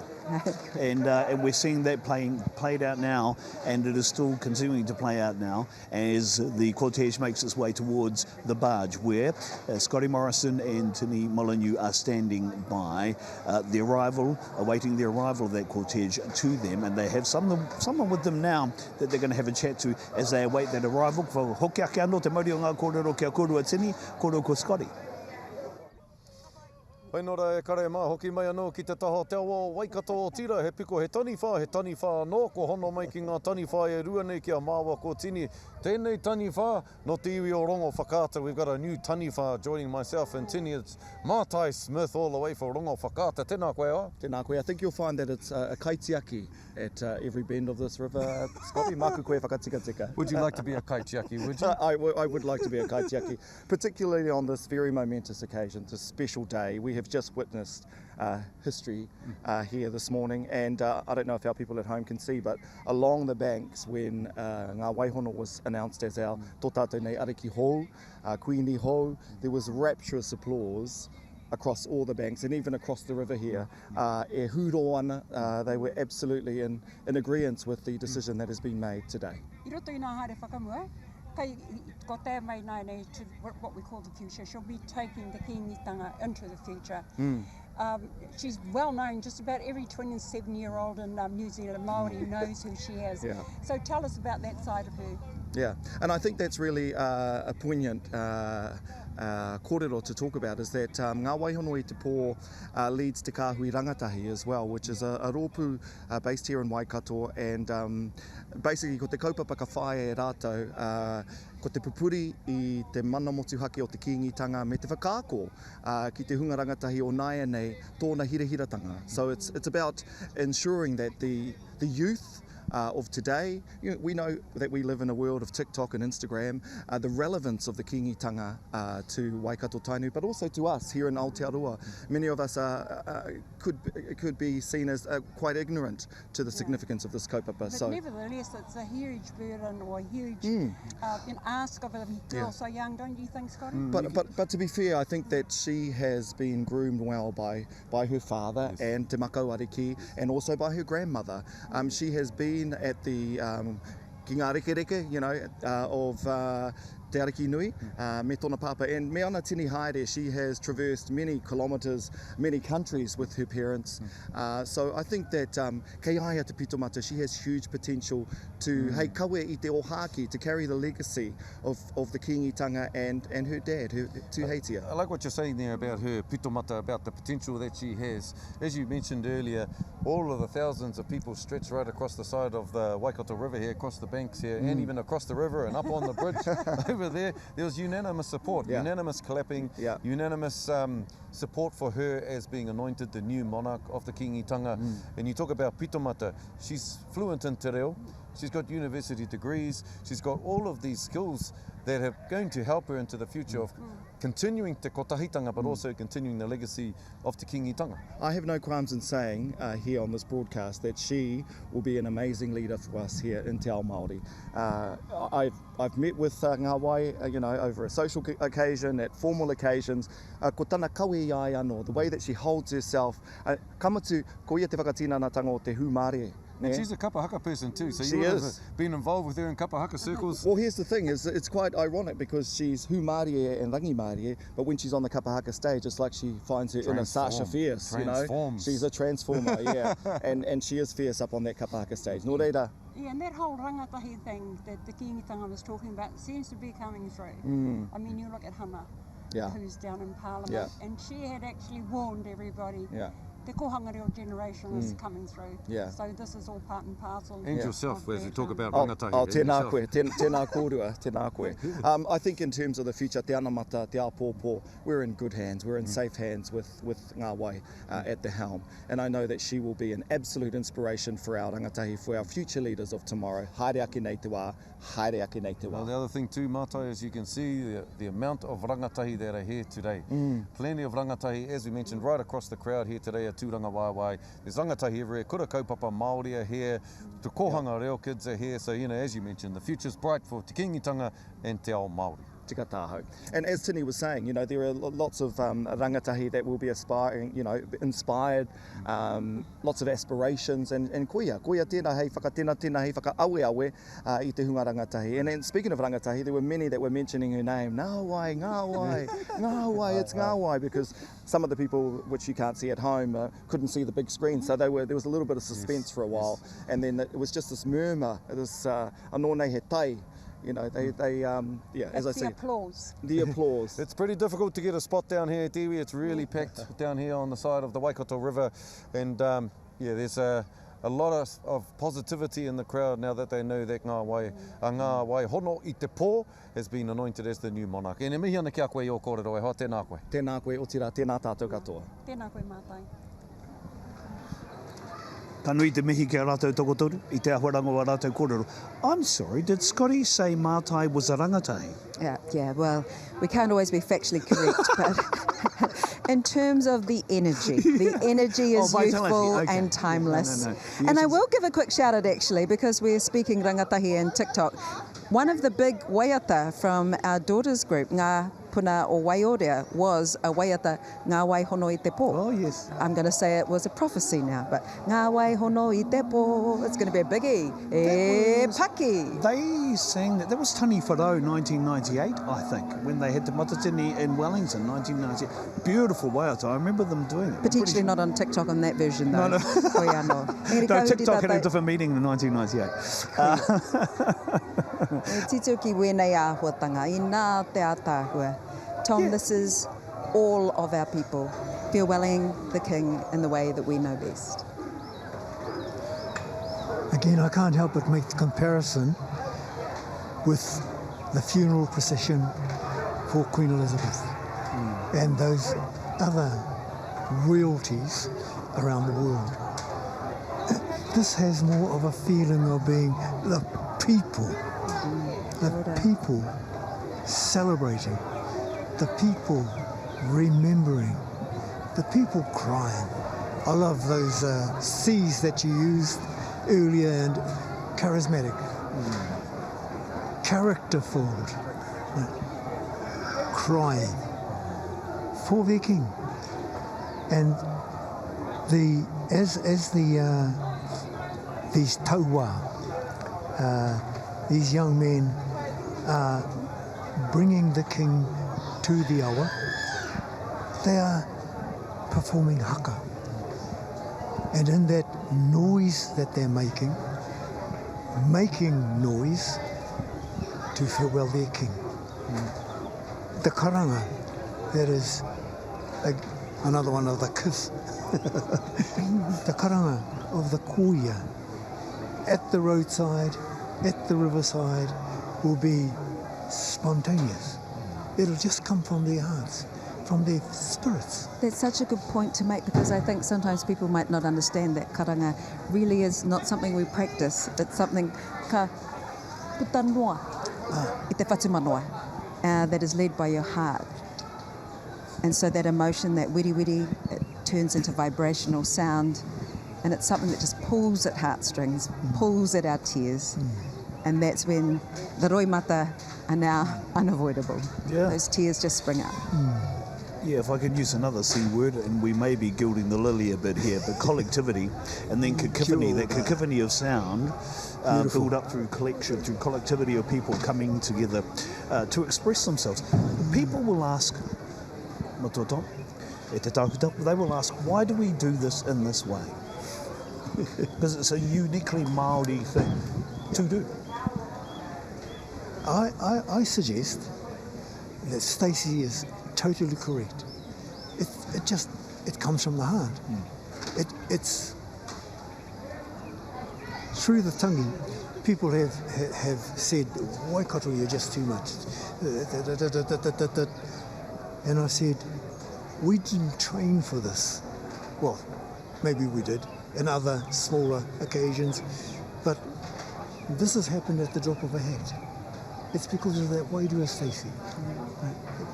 That something just pulls you into it.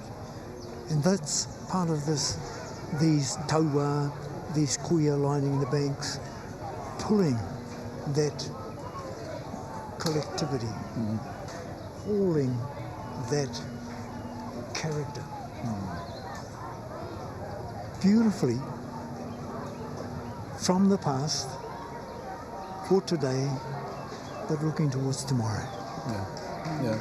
The other thing I should let people know about is, I think it was about 3 o'clock yesterday afternoon, the Whakatauā boys, the Haka boys and Te Akaka Wherowhero were running through their paces, just preparing themselves for this moment right here. The other thing people won't know, I had associates staying at the motel just across the river there, that bend. I mapped it out myself, GPS'd it. They were staying at the motel, 2:30 this morning, the boys were up again, and the wahine were up again, preparing themselves.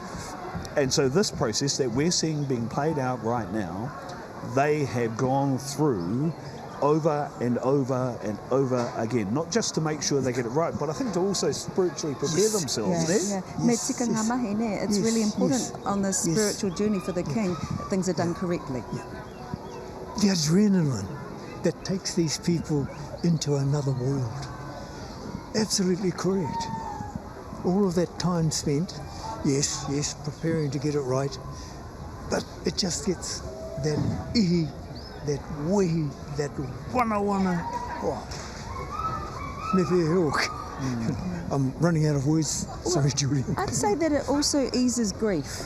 Amen. This ability to express deep mamai, extreme pain and grief. It's healing. And it's exhausting. And that's why we have these big, long days where we sing, we cry, we express ourselves, we get ourselves ready physically, mentally, and spiritually, so that we can get to this end of 7 days and get to a place of acceptance.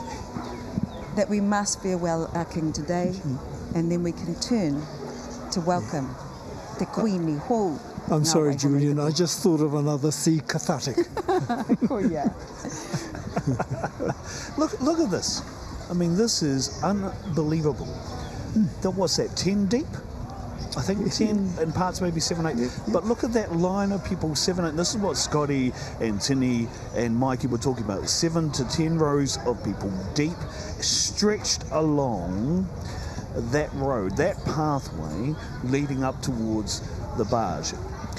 It's not that I'm looking at trying to create a number, it's just that I'm blown away at seeing people standing in those places, looking, waiting, watching, wanting to participate, wanting to express that heartfelt emotion that we've just talked about. And right in and amongst it are our co-hosts. So let's take you back now on the barge, right beside the majestic Waikato River, Tini Molyneux and Scotty Morrison.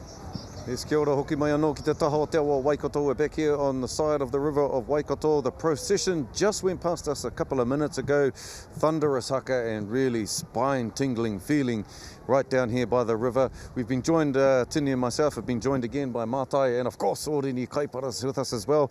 Orini, did you feel that ihi, that wehi as they went past us just a couple of minutes ago? Absolutely, quite a surreal feeling. I mean, spine tingling, yes, but also very spiritual. I mean, just observing the procession in all its glory without need for any words. I mean, we have thousands of people here gathered along the Waikato riverbank and not one single person uttered a single word, because that's how powerful not only the haka but Kiingi Tuheitia are filing past us slowly, ever so slowly in his waka, but the people flanking his waka, ensuring that he reaches the wakataua down here, tātahi ora, and not only in style but safely and securely, and then observing our new Kuini Nga hono I te pō and her brother Korotangi walking right behind that hearse. It's really, really special. Yes, and of course he's smiling because Te Arawa, we're right next to the tauā of Te Arawa, and they were doing ko te whakaariki, so it's, yeah, and absolutely, I mean, big round of applause for the tauā, te aka Wherowhero, which is a representation of every iwi, you know, all the waka, while we have 13 on the river here, ready to take Kiingi Tuheitia up to Taupiri Maunga. Actually, every iwi was represented in these tauā, the warriors, for want of a better word. So tauranga, te arawa, I saw a bit of Ngāti Maniapoto and every iwi. Well, representative of the kotahitanga, that dream of Kiingi Tuheitia for the kotahitanga, and it's been represented by the tauā, as you said, the Te Arawa tauā just happened to be right outside where we're standing, right beside us. They were brilliant, but we saw whakatohea come past, we saw other iwi coming past, we saw te wharetu tauā come past, so all here under the umbrella of kotahitanga. We see people climbing out the dining room window because they just don't want to miss this opportunity. So Mātai, all these people here at this point in time, for some of them, they'll be experiencing this for the first time. It's a history in the making. It is. So, you know, how do you feel? And you're looking at their faces, you know, the looks on their faces.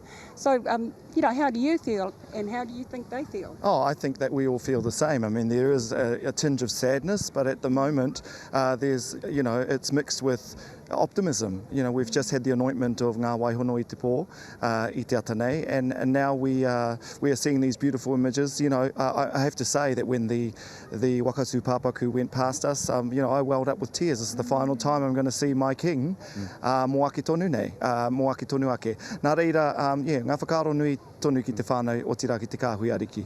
Tika tau, Mātai, kei te whakatata atu te kiingi ai nei ki te wā hikei reira, ngā wakataua e tatari ana, anei rātou e tatari ana ki te kawe iaia, ki te pūtake o te maunga o Taupiri, and when he gets to the base of Taupiri Mountain, carried by these waka, he'll be transported up the maunga by representatives of the Tūrangawaewae Rugby League Club, Taniwharo Rugby League Club.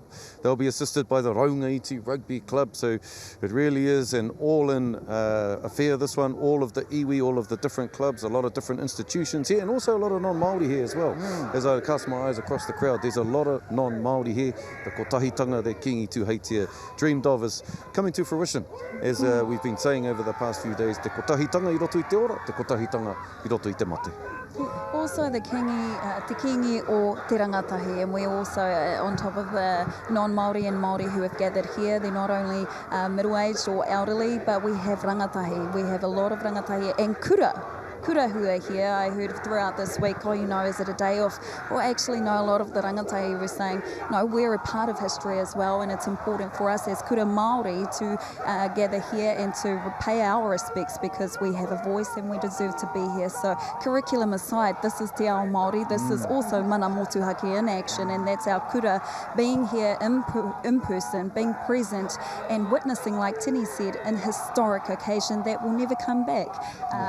Koira. Look at just across there from where you could see the marquee on the right there. The Waka Tūpapaku has just arrived just outside, but just on the other side there, Mātai. Look at that kapa haka party out there. There's a whole lot. There must be 100 or 200 warriors there, and I believe you were part of that contingent in 2006 at the tangihanga o Te Aotearangi Kahu. Well, I wasn't in my regalia for haka, but I koneo. It is a little bit surreal. I agree with Ordini. It seems like we were only here yesterday for the tangihanga of Kuini Nui Te Aotearangi Kahu. But these warriors here, there is a lot of responsibility on these guys to deliver haka with, fierce passion. Hei whakanui, hei whakamānui tō tātou kingi. Yeah, but I think with the televising live of Te Aotearangi Kahu's tangi, it kind of opened up a portal that many people didn't know about it. And today, it's thrown the doors wide open. So how do you think people are going to perceive this? I know with the Queen's tangi, the pictures went viral overseas. So is that something we want to see? Well, I think I think with the advent of the technology that we have today, we mentioned earlier, TikTok and Instagram, and for a lot of people that are living away, particularly ngā Mozzies kei ahi te reiria, so many of our whānau that live in Australia across the ditch are tuning in. This is a way of them connecting to pay their own tributes and respect to our king. So I think with regards to this broadcast, I mean, this is an honour for us, toko whānei, ki te pāhui e nei tūāhuatanga. But it is a way of us educating, as Ordini was saying, he mātauranga nui kei roto I tēnei tūāhuatanga.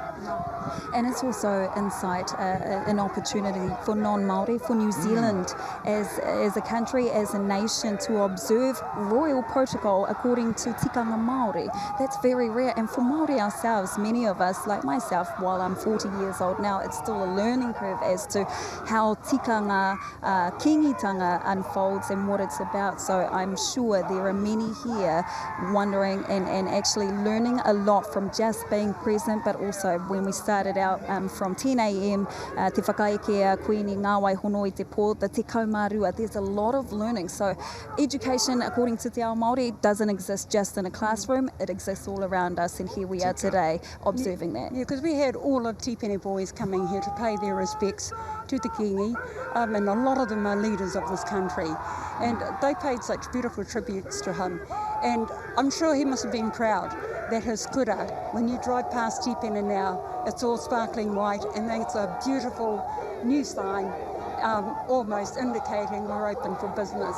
So how did you find that interaction from all the boys in the king? Well, he was Tipene, he's a stalwart of Tipene, and I remember Sir Selwyn Parata telling us a story about how he actually entered into Tipene. Was he pretty much turned up at Tipene, and mā te whutuporu e kuhuna atu ai ia, so it was all about the rugby, but and of course, Kiingi Tuheitia over the years has had a strong association with the local Tani Wherowhero football club here in Waikato, nā reira here.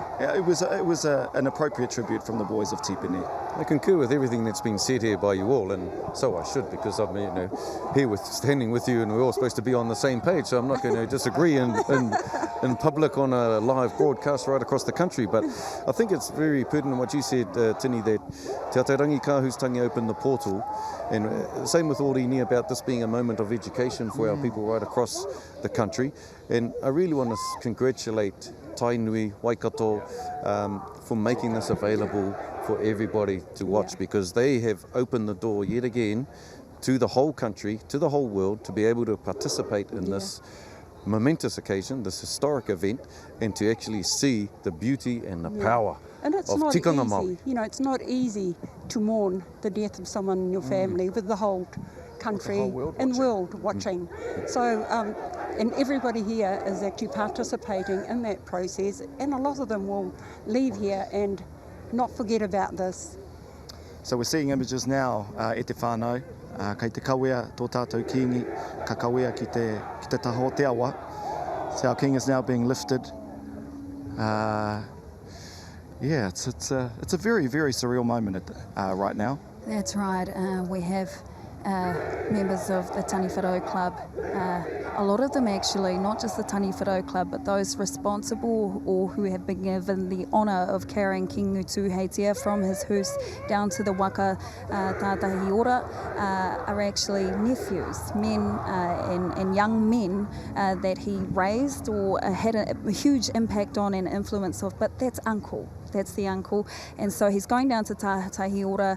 The kai urungi, or the captain of Tātahi Ora, the waka taua that will take Kiingi Tuheitia to Taupiri, is his own nephew Huirama Matatahi, and two of Huirama's own children, two of his sons, are actually also on Tātahi Ora, will paddle. So it's in the whakapapa, it's in the blood. This is not only a momentous occasion for all of us who get to witness and be a part of this historic occasion, it's also very important and poignant for those involved and have been involved for so many generations. Intergenerational knowledge and responsibility from one to the next. And these waka taua are very important at the iwi, ladies and gentlemen. These waka taua represent the prestige of the iwi. They are the mana of the iwi. They are a physical representation of that.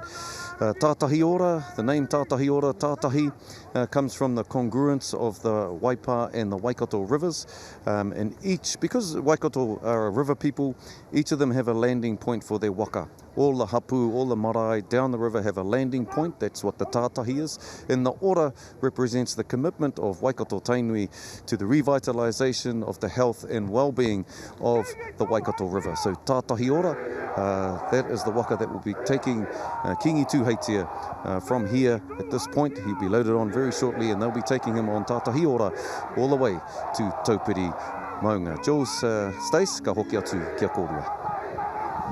Tēnā rā koutou katoa. And thank you for sharing how you're feeling as we can see the pictures of so many people. Professor Tom Roa, this is also a final interaction for Kiingi Tuheitia with his treasured ancestral river, Waikato. Ne. Just another thought around that healing. Our story is that Taupiri and Tongariro were brother and sister. Taupiri became unwell, so she sent a messenger to her brother Tongariro, send me something to heal me.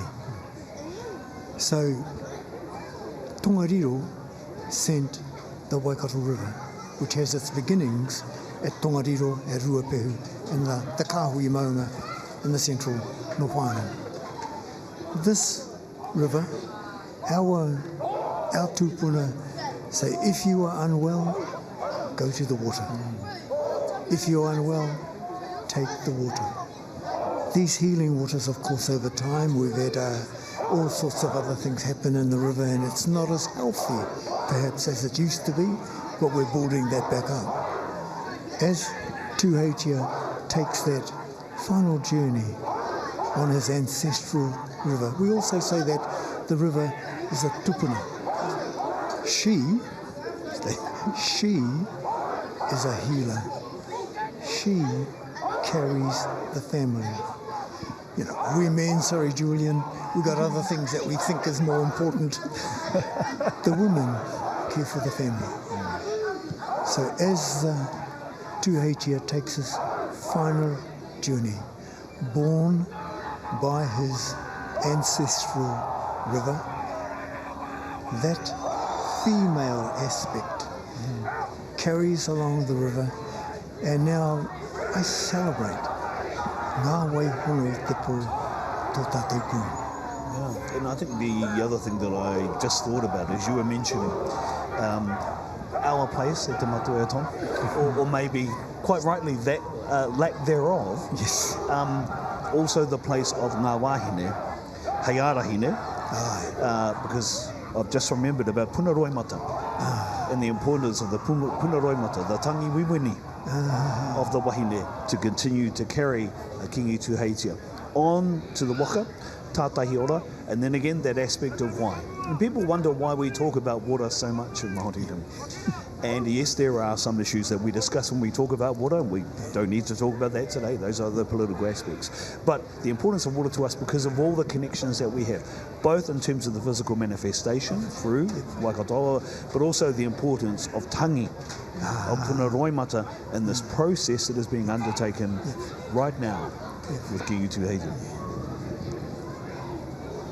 He pukenga wai, he pukenga kōrero, he whakahokinga mahara, he whakaihinga ngākau. Those phrases to do with water. As a younger person, playing in the river, we have a taniwha, waiwaia, again that. And sorry, Julian, she's a woman. But she looks after everybody. That's right. That's her. That's exactly what we have. This kind of image of a taniwha being a monster and terrible. Waiwaia is a carer of children. Along our stretch of the Waipa where I come from in the Minyapuru, we have no record of any child dying in the river because of waiwaia, because of this special relationship that we have with our environment. And waiwaia is a carer of our environments. Beautiful, eh? Yeah, beautiful. And when you were talking about the punaroimata, so the women who wail and actually are providing a service of helping us all grieve, let out emotion. And again, that is something that is very much from te takiri o te ngākau, from your heart. I know this because the first time it ever came forth from me was when my mother died, and I actually wasn't aware it was me that was making that sound. Me koina te mahi, aua, auwe, aua, karanga mamai. Because we are here to look after each other and to remind each other that these ways that our tupuna have left us have healing, and they have help for us in how we then venture into a new chapter of our healing and our grief. Yeah. Yes. I'm just reminded again of my wife's first karanga, my oldest daughter's first karanga, our other daughter's first karanga. And it's exactly the same, Stacey. Something takes over you, and it just, something flows out of you, and the rest of us, guys, we're caught in it. Being caught in it, we also are healed with you. This collectivity again is kutahitanga o te wairua, kutahitanga o te whakaaro, kutahitanga o te mahi. Ngā wai hono I te pō, Kuini Nga wai hono I te pō, will carry that. Thank you, Stacey. Tēnā kura, tēnā kura. Do you mind if I pick up on something that Scotty and Tini and Mātai and Orini mentioned, because they're talking about education, and they mentioned a school called Tipene. Now, yeah, vaguely. So I went to a boarding school called Te Great School. Anyway, and you were also a teacher at Kuini Nga. And they're right about the boys from Tipene that came together. But you know, I wanted to pick up on the education, because I think it's really important. Māori medium education that was so eloquently put by Orini, and this is teaching manifest right now actually, the retention of culture, mātauranga Māori, knowledge, kōrero tukuiho, those kinds of things. But that kura in particular, Tipene and Kuini Nga, the sister school, that great connection that has produced many Māori leaders like Kiingi Tuheitia. But it does feel like there's been a bit of a transition through the wharekura kaupapa, which, of course, are the schools that have given us ngā wai hono I te pō. I hope all those schools keep continuing to grow and strive and develop further, because the more of us, they continue to graduate. And you're an education man, which is where I'm going with this, Motuaturi. This was an important thing for Kiingi Tuheitia as well, was it not? Ka pai. Ka pai. Just as a personal note, my father went to Tipene. My older brother went to Tipene. Come to my time, I cried to stay home with my nanny.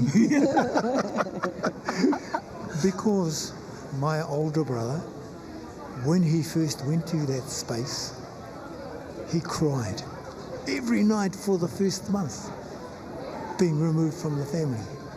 I didn't want to get involved with that. But he grew so much so that school and his schoolmates and his teachers provided something special for the rest of his life. And we heard Taiara here black having great fun with that, their being together in that space. And I really laughed when he said that they really got close to Tūheitia on Tūheitia's birthday, because Waikato would bring hangi to feed their boy. Those kinds of things, you can't buy them. No? You can't. They happen. And again, this is this spirit within that carries, and I would suggest, Julian, that the education that you and others received in those Māori schools. I have to make a comparison with the boarding schools, what do they call the schools, say in other parts of the world, that were put there for the education of the natives, the education of the indigenous peoples. Horrible places. Horrible places. And all of that experience that those indigenous people went through, here we had a control. We, Māori, made sure that Māori continued to be treasured. Māori continued to be future-proofed through people like yourself, Julian, who went to those schools, and to those amazing young women of places like Queen Victoria. Ina ngā tohu o te ora mo te Māoritanga ko wēnei. And here we see the continued vibrancy of Māoritanga. As you say, for all to enjoy, for all of us to know that this is our very unique way of farewelling our king. You were talking about things that money can't buy. I thought that these scarves were actually something money couldn't buy, and so I was very glad to be gifted one. Ka te tikanga wēnei. And just quickly for us, before the waka goes away, could you tell us, is this the colours of the Kiingitanga? This scarf was designed by King Tuheitia for his coronation, the 18th coronation, Koronehana. The colours are the colours of collectivity, colours of kotahitanga, colours that say to us, we have our own flavours. However, if we come together, as the scarf provides a warmth, we can provide a warmth for each other in this kind of activity, in whatever we might be doing as a people together. Tēnā koe. And you'll see people wearing these colours amongst ngā ope taua and the kaihoi. So all of our warriors and all of our kaihoi. And as you can see, take these pictures in. About 26 kaihoi on that waka are ferrying Kiingi Tuheitia, and as you would have seen, the Kuini Nga hono I te pō, and I think her brother Korotangi is beside her on that waka. They are, remember, a family in mourning. A daughter, a son, two sons, and a wife in mourning. That waka isn't just carrying a king, it isn't just carrying now a queen, it's also carrying tears and aroha for many people, but in particular for a whānau. who has lost a father, an uncle, a brother, and also a grandfather. Oh, look at that. Tēnā koe. Tēnā koe, Kuini. It felt like she was waving at me, but I know she wasn't. but it felt like it. You know what I mean? Yes, exactly right. Can I just make a comment about the kuia in there with you? Yes, please. Yes, I did see the kuia there. Yeah. We have this practice of hawini. Yes. Hawini. That kuia there sat at the feet of the king in all important occasions, on the ground. Whatever happened, she was there, and she's now there taking us to his final resting place. That kuia is an amazing example again of that womanhood, that femininity that cares for us hapless males in all that we might be doing wrong. She was a symbol of ensuring that her ariki, anything spiritual that might affect him, she warded off. And there she is, taking him to his final resting place. E koe mere, kei te nui te mihi ki a koe. Yes, I was going to say, Mere, I first met Mere with Kiingi Tuheitia at Pootatau and Tahiti for the Hui Ariki, the gathering of the Ariki from across the Pacific, held at Pootatau, hosted by Kiingi Te Ariki Noa Tua Joinville Pomare, who is here as well, and was sitting on the mahaurangi of Mahinarangi. And every time I see her, whether it be here or at any other hui Māori, or any hui or any matatini hui, wherever it may be across the country, I always say maruru roa, and she puts this big smile on her face because she remembers the hui, and some other things that happen, but as they say, what goes on tour. Not in a live broadcast though. Between her, but just lovely things that happened on that event, and it's quite right that she sits on that waka with Kiingi Tuheitia and Ngā Waihono i te poa. Now, you would have seen people on the bridge observing the waka making its way at the place of the confluence of waters, Ngārua Wahia. And we are picking up some of that haka and karanga as it makes its way under the bridge. It is still a working train track. I believe, Matua Tom, around 2 times a day there's a big train, passenger train services operating. So a word of warning has been sent out to those as they make their way to Taupiri, because it is still a working train track for people to mind themselves all along that route, obviously coming through Ngārua Wahia and making its way through to Taupiri. Yes.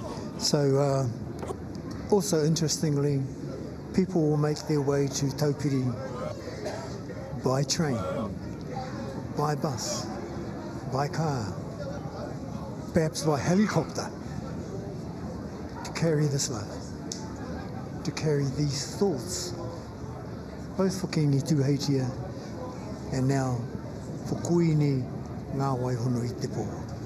Te whare ariki, te whare mate, te whare taua. And we do have, Kaimahi, we do have some of our peers who are based at Taupiri Maunga, so that we won't miss any of these important and very spiritual moments. Kiingi Tuheitia, ka nehua i te rānei.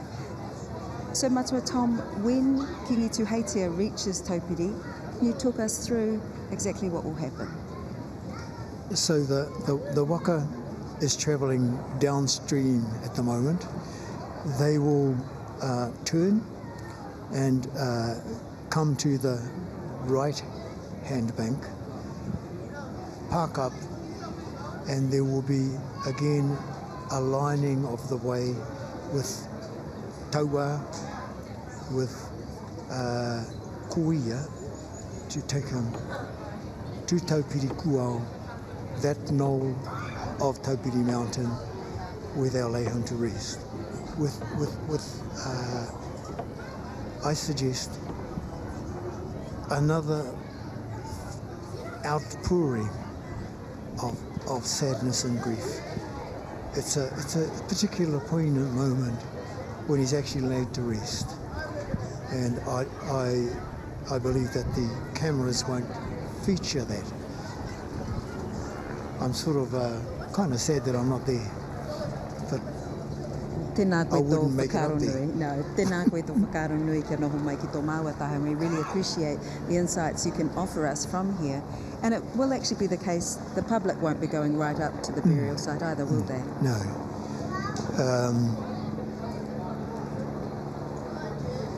The people who will line that will be people of Ngāti Mahuta, Ngāti Wairere in particular, who are buried on that mountain. Their descendants will, in all likelihood, be nearby, where their loved ones rest.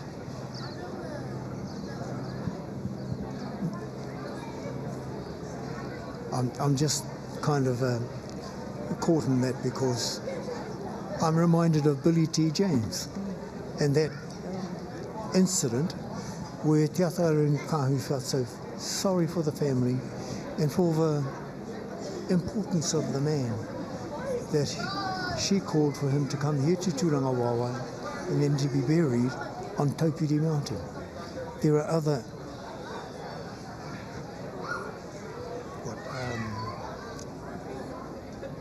other characters, other celebrities, other people of moment who have been invited to be buried there. In that invitation, close to the Whare Kahuiariki. There's a poignancy to that.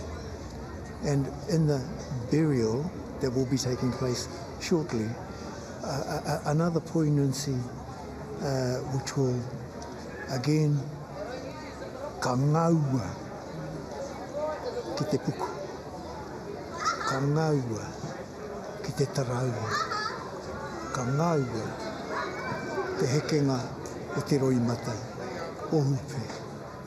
Arohana. It's a kāna hoki. And so it's all about the grief, the mourning, the welcoming of tears and of wailing. It's actually a sign of respect. Yes. Ko te kōrero i takamaikia au i tōku kuia, o tana pāpa hoki tērā i tonoa e koroki, ke takoto ki runga rā. Kia ora. Te maunga tapu o Taupiri, no reira, me hi ana ki tēnei āhuatanga. And so Taupiri is an extremely sacred mountain, maunga tapu. So that's why sometimes you'll see that people stop their cars and turn off their radios and make sure that they pay respects as they should. For such a lofty mountain, not so much in height, and I can relate to that. It's more about the essence, the kahahoki. Hiji, henui, henui tiji, hiji tenui.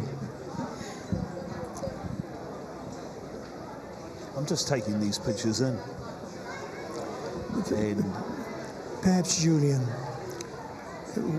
we might consider at this time the establishment of the Kiingitanga and the call that came from Te Heuheu at Lake Taupo to all Māori tribes to come together and talk about the establishment of a king. There, he advocated for Te Wherowhero. Te Wherowhero wasn't there, but his uncles were. And Te Heu who made this statement, ko taupiri te maunga, ko waikato te awa, ko Te Wherowhero te tangata. Waikato tani wharau, he piko he tangata, he taniwha, he piko he taniwha. In the discussions, of course, they came to that principle that Te Wherowhero was the proper person. Prior to that hui, we understand that Governor Grey was asked by Queen Victoria, who was the most powerful Māori chief? And he was unequivocal in his response. Te Wherowhero of Waikato. There is, and it might be a little untoward of me to say, but Te Wherowhero was a cannibal.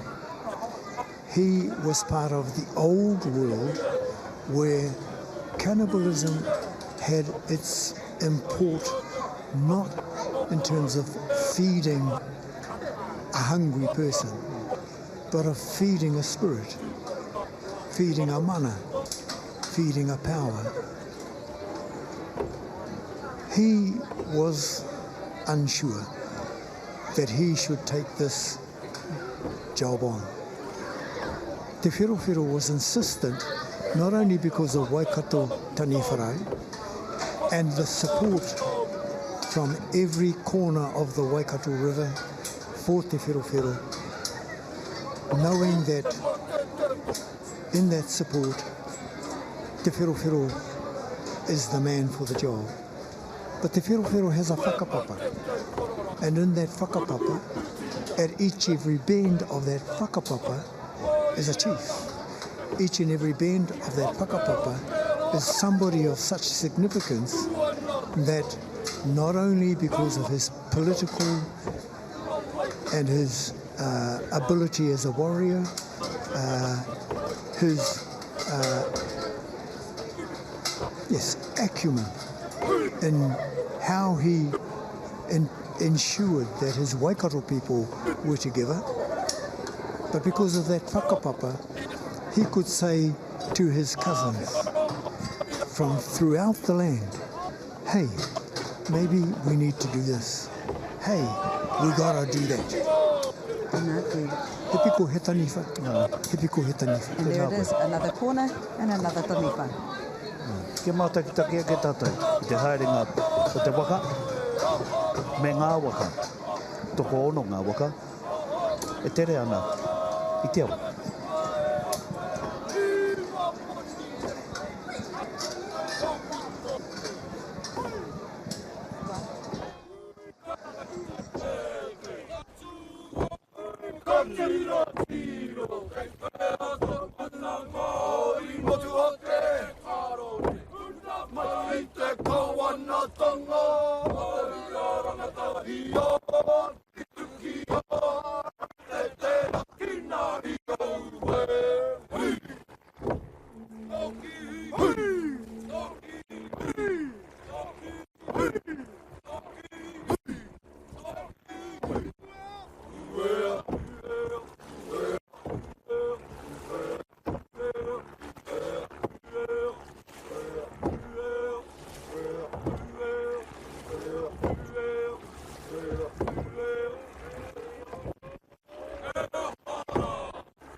Important to also remember the strong history and traditions of the waka culture, Matuatong. Here at Tūrangawaewae, every year they have the regatta. It's an event that I've attended a couple of times. You can be young as primary school, old as, well, me, participating in the regatta. Yeah. Yes, okay, fair enough, I saw you. But you know, the regatta also brings back that and recalls those traditions. One thinks of Dame Te Pueherangi, Piri Pootatau, and the renaissance of that waka tradition, of waka carving here. Obviously, Piri Pootatau also one of the first students, Akonga, at the School of Wherowhero Te Puia. Let's now take you back down at the barge where lots of the action was happening previously with our hosts down there. Tili Molyneux, Scotty Morrison, Martai Smith, and Orini Kaipara back at the barge. E me ki pēnei au, Jules, kua wehe te kiingi tōna marae, kua tīmatatana hīkoi, mā te awa nei o Waikato, ki tōna tupuna maunga, kia taupiri. Ko tīmata hoki te wehe o te hunga o konei, te marea I konei e mātakitaki ana, kei te wehe haere rātau I nai nei. So yes, the king has now departed his marae. He's on his journey via the Waikato River to his sacred maunga of Taupiri. And at the same time, a lot of the people that were here earlier on to mātakitaki to take a look at this particular part of the ceremony this morning, they're all starting to leave as well. We counted 6 waka. We thought there was only 4. There's only going to be 4, but there ended up being 6 orini. That's right. The original plan, Scotty, and everybody watching and listening, was to have only 4 wakataua, but of course the beauty of Te Ao Māori is we continuously evolve and adapt. So 2 other wakataua joined the flotilla, and it's the official Kiingitanga flotilla, and those waka, from my understanding, is Tātahi Ora is the main waka that Kiingi Tuheitia is aboard, and then there is Tā ki Timu, Te Tīmatanga Raukawa Waikura. Waikura, Scotty has a very special story about that. 2 manako, and there's 1 other, I want to get it right, but 6 wakataua, and of course 9 accompanying support boats travelling down Waikato. And the beautiful thing that Scotty mentioned was that while everybody's leaving, that's quite I don't know, surreal how 1 minute you can't see the grass, it's all black, and I mean mariwana I te mangu, no space spared down here at the riverbed, and once the king vacated, once he departed here, there's green, everyone's gone. So the efficiency of the kaupapa is so much so that we're ahead of time. We're ahead of time for once at the iwi Māori, we are winning. And I guess people were here to seize that moment. That's right. I don't think I've seen so many cameras since a Beyonce concert, just quietly, because there were phones out, and you do want to have the opportunity to say, I was here. This is a very historic moment. And so there were thousands of people lined up here on the banks of Waikato capturing this historic occasion. Well, I'm sure when they go home too, they'll reflect. They'll look at that footage that they took and they'll reflect on it, and then maybe it'll sink in a bit more about how momentous this occasion was. Personally for me, covering the tangihanga o te ariki te Tūrangawaewae had always been the highlight of my career reporting, and I said back then I didn't think I'd ever see the like of what happened at her tangihanga, the marea o te tangata. How wrong can one person be? And so but it's that, double. It's a double privilege. It's a double privilege and a double honour. So all I can say is, Patuhe Kuini ho, long live the Queen, and may she have a happy reign. And kei reira te tauira, Tātarangi Kāhu could be the perfect example for ngā wai hono I te pō, Kuini ngā wai hono I te pō, because Tātarangi Kāhu, her legacy, I think, the way she carried the Kiingitanga was with wisdom, with humility, and she was a gentle person with that mantle of the Kiingitanga. She was very humble. And that's why they called her the lady here in Waikato. That's why they called her the lady. Very humble, but had a really quick wit. And I know after her tangihanga, the overseas reporters had been ringing in, and they were petrified of trying to pronounce names like Nārua Wāhia, Tūrangawaewae, Te Ariki Nui Te Tairangi Kāhu. So my advice to them was, she was affectionately known as the lady, and I don't think anybody would mind, even her, would mind if you just called her the lady. Yeah, I suppose listening to both of you, Scotty and Tini, one thing that resonates, well, that I believe strongly about Ngāwai is that she does epitomise the attributes, the traits that her kuia, her grandmother and the late Māori Queen, or the late Dame Te Atarangi Kāhu, Te Ariki Nui, Ngāwai breathes her grandmother. She has all the qualities, the essence. Te reo Māori, tikanga, kapahaka Queen. We've been watching and observing throughout this entire broadcast some very special moments throughout her childhood and her growth, her adolescence of leading rākau mangamanga, te whare kura o rākau mangamanga through some of te matatini. She's a champion. But more than that, she's demure. I loathe to say that word, and I say that absolutely respectfully. In te reo Māori, te kupu mo te demure, ko te mauri tau. He hua taura wātu tō tātou Kuini ho, no reira e tungau ana ki a koe ngā wai hono I te pō, mō e tangi haku nei, e rukupopo ana ki te matenga te rirunga o tō pāpā, engari anei koe e whakakanohi ana I tō iwi Māori, I tō tātou anamata. You are the future and you are a beautiful leader, so all respect, kia koe. Tika tāhau. Kei ara ki te pātai, aku ne pia, some maybe are wondering where the Makauariki is, and we understand that she is actually ko hoki ki tō rāua kāinga. She is at the King and Mako's whare, which I believe is just down yonder here, down the banks of the Waikato here.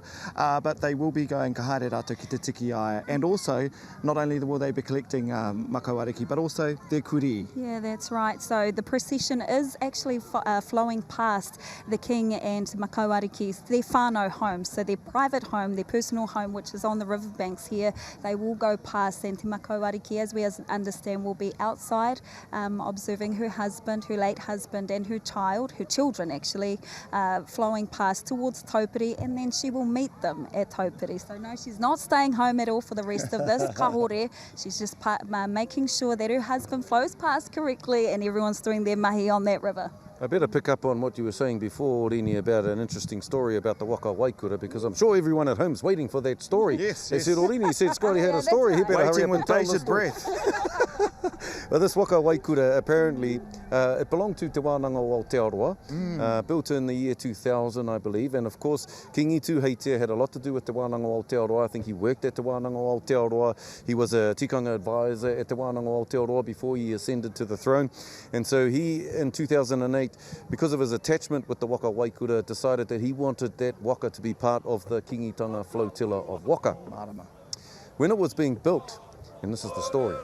Are you ready for the story? Right, here we go. So when it was being built, the hull was finished and they were putting the final touches on Waikura, it rained, and apparently it filled up with rainwater, and it turned a brown colour. The water that collected in the hull of the waka turned a brown colour, and that's where they decided to name it Waikura, because of that brown colour of the rainwater that filled up the hull while it was being built. And actually Kiingi Tuheitia was the one, when it was blessed, who gave the name to it, and during the blessing he's the one who announced the name Waikura. Tēnā koe te manahau. Was that worth waiting for?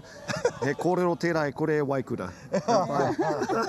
It's a kōrero that will hopefully never be rusty, e hoa? Yeah, as we can see, we're looking at the pictures here. This is Tātahi Ora, the waka in which Kiingi Tuheitia is aboard, and the captain there, Te Kaiurungi i tēnei waka, tapu tēnei waka tipuna ko Huirama Matatahi, a nephew of the late king, Kiingi Tuheitia. And beautiful pictures. You're not going to see this at any other time. These waka only come out for huge occasions such as this one. And even the Wakataki Tumu decided they were added in just at the last minute. I heard from Jack Thatcher, who's a master navigator right across the Pacific Ocean, and he was telling me that Taki Tumu was floating just outside of Te Puna. They got the call to join the flotilla today, so they floated the waka around to the Wairoa River, loaded it on a truck on Monday, drove it up here.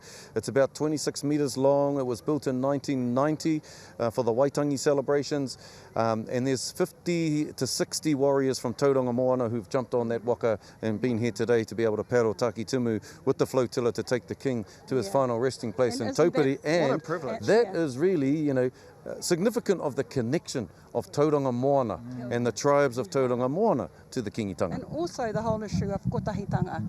As Māori, we can go home and have all our difference of opinions, but when it comes to something like this, there's nothing like te iwi Māori to come together and all help ensure that the kaupapa goes smoothly. So wera te kaupapa e whai ana e te Kiingi i te ungai tōna matehana atu. Ka pai tēnā kōrero. Kei rungi te waka o Waikura ki taku mōhio. That's Ngāti Mahanga. Ngāti Mahanga descendants usually paddle the Waikura waka, one of the king's tribes, and a tribe very closely connected to the Kiingitanga. Of course, you've got Tauranga Moana on Taki Tumu. You've got various paddlers from various tribes on some of those other waka.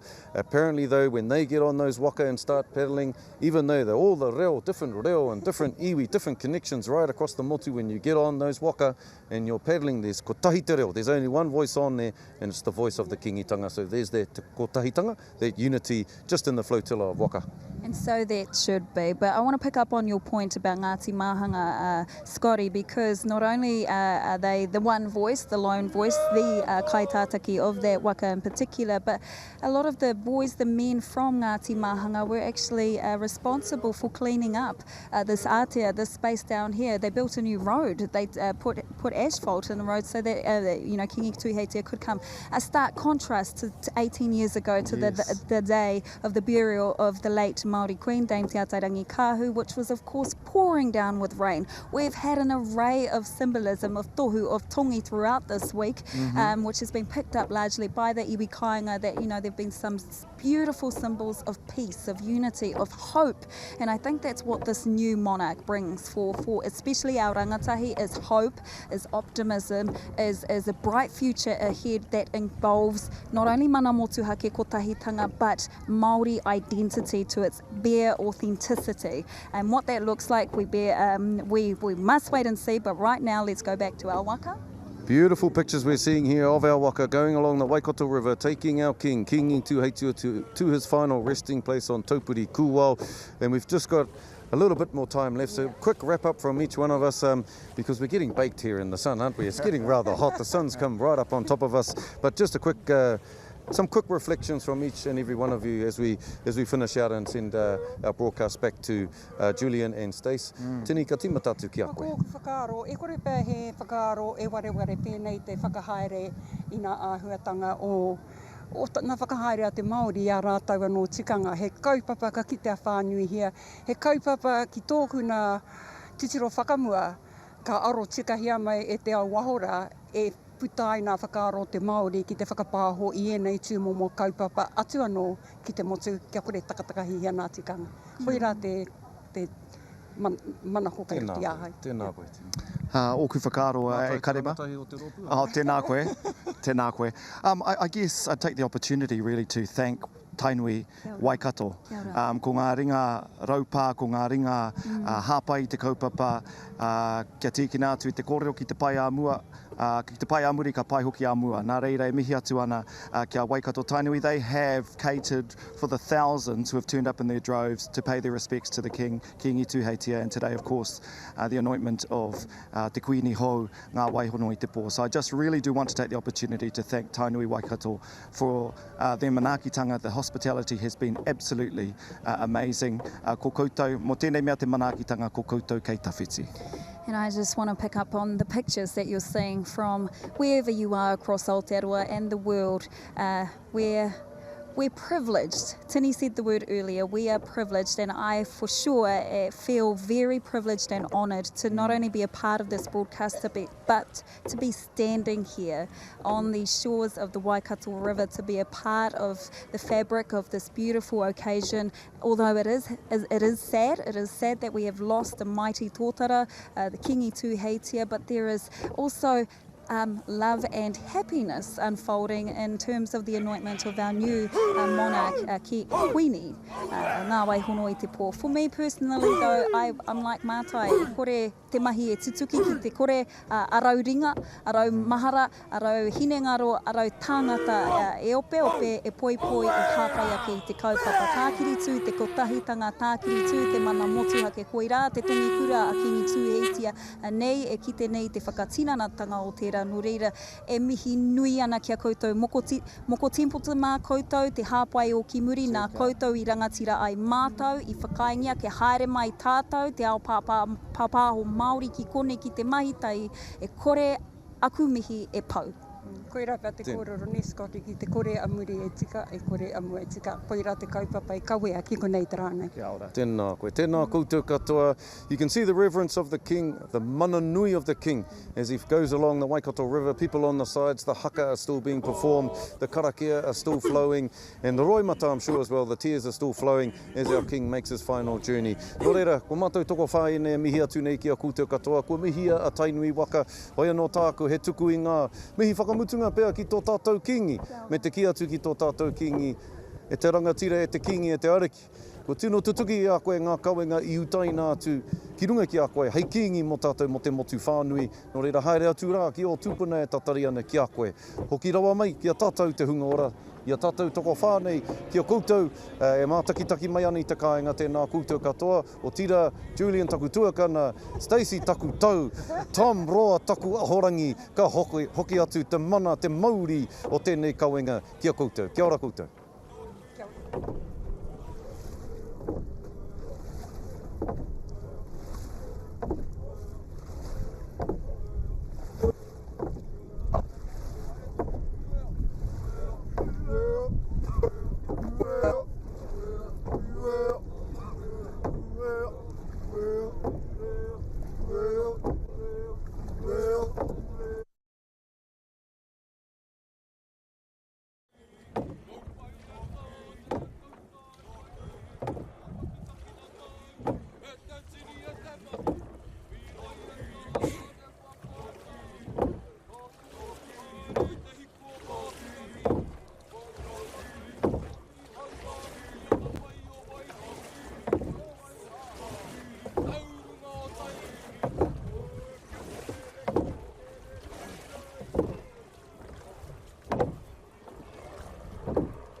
te tangi o te kotahitanga.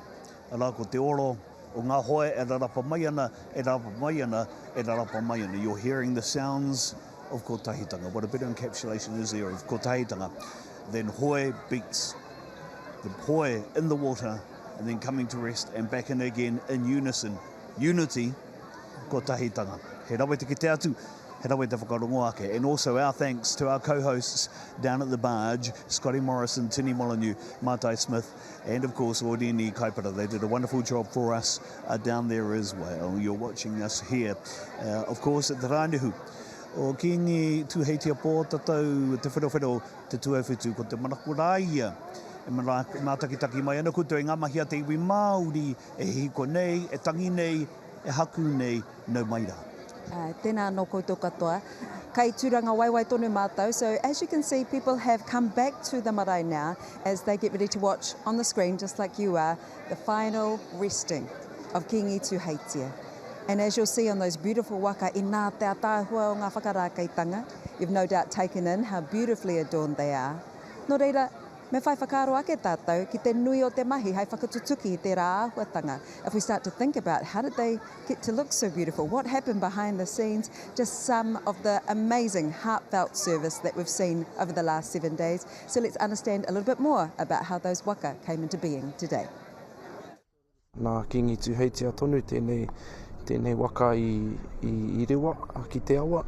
Nāna te whakaro nui kia hangaia mai te waka nei. Nāna hoki te waka nei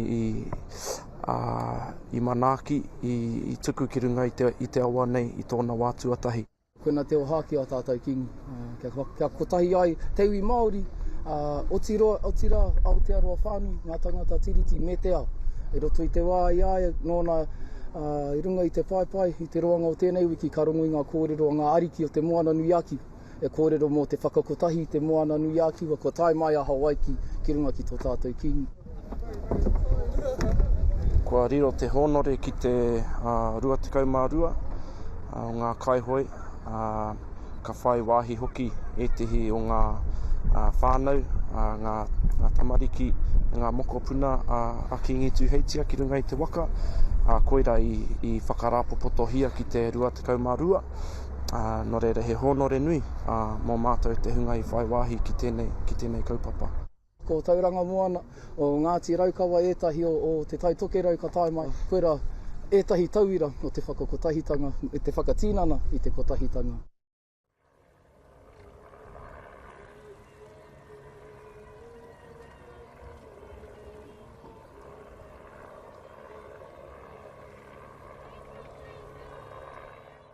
Tēnā rā tātou katoa, kei tōku taha i tēnei wā ko aroha paikau, ko ia tētahi o ngā ringa raranga, ngā ringa whatu, i roto i ngā mahi whakarākei i ngā ātāhuatanga katoa mō Kiingi Tuheitia. Aroha, tēnā koe. Tēnā koe, tēnā koutou i te iwi whānui. Aroha, tell us a little bit about the mahi, the weaving work that you and other wahine and other tāne have been involved with. Tēnā koe. Ko au te tihi o ngā kairaranga, no konei, no te marae o Tūrangawaewae. Ko te whaia tūpuna, te māreikura, ko neni rawe herangi. Ko ia te tūpuna hei kaue atu e tō te kākano ki roto i au e tamariki ana. Nō reira, nāku te honore, kia hoki maumahara e nei pukenga miharo rawa a kuima a koroma. And so as you've said there, it's an intergenerational tradition that has been passed down through many Waikato descendants. How special is this moment for you? Very, very special. It's very special and honoured as I have able to bring my ringaringa together to help a well-known whānau, tahapihi, herangi, muru, with those well-known whānau names that had this knowledge and were able to ingrain that knowledge in us for breakfast, lunch, tea, supper. So in that involvement with those families that have had the opportunity, I've had the opportunity to really jump on their tailcoats and make this expression of the creation and the design that has come from ngā tūpuna. And it's an honour and a privilege to be here on a sad and devastating time. But we put all that energy and that love for what we have for the Kiingitanga, tikanga, and then today is a sad honouring day for our Kiingi Tuheitia. Aroha pai kau, tēnā rawa atu koe, tēnei ka mihi atu ki a koe me ngā mahi papai I o tia koutou katoa. We'll throw it back now to the presenters.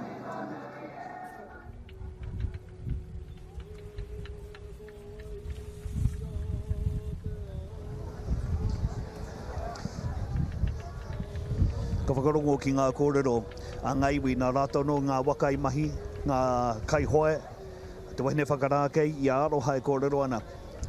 A ka rongo koe I te aroha nui ki te kaupapa, a te aroha nui ki a Kiingi Tuheitia.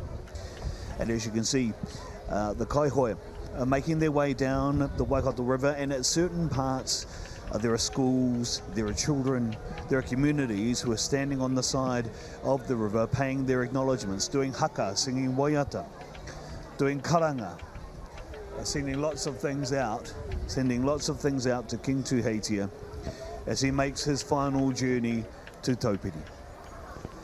At points they will rest and look and make sure that they are in formation as a flotilla as they make their way down further.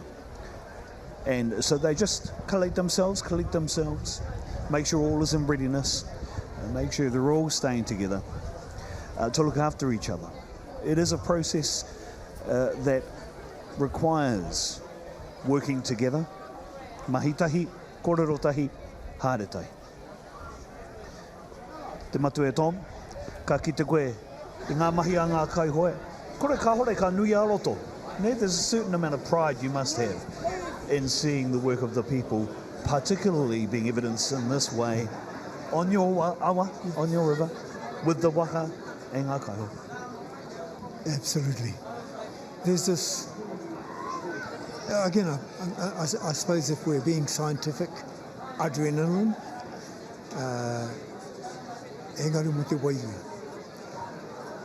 Me te whakahihi, te ngākau, e mahi ngiana te tehi mahi, ko tōna mutunga, tōna painga, o te Kiingi. Te mutunga mo te painga o te Kiingi, mo te iwi. Ka hoki nei ki ngā kōrero, kia mātou Ngāti Maniapoto, nā koro ki te kōrero. Me he painga mo te kiwi, me he painga mo te iwi, mahi a te mahi. He painga mo te iwi, kei te mahi a te mahi. E ngai ko te te āhua no oroto. E hari te mea he painga no e ho. O te tinanga. E hari te mea he painga no e ho. O te ora o te tinana. Engari, he ora ngā ngākau. He whakapikinga wairua. No roto we nei tūma.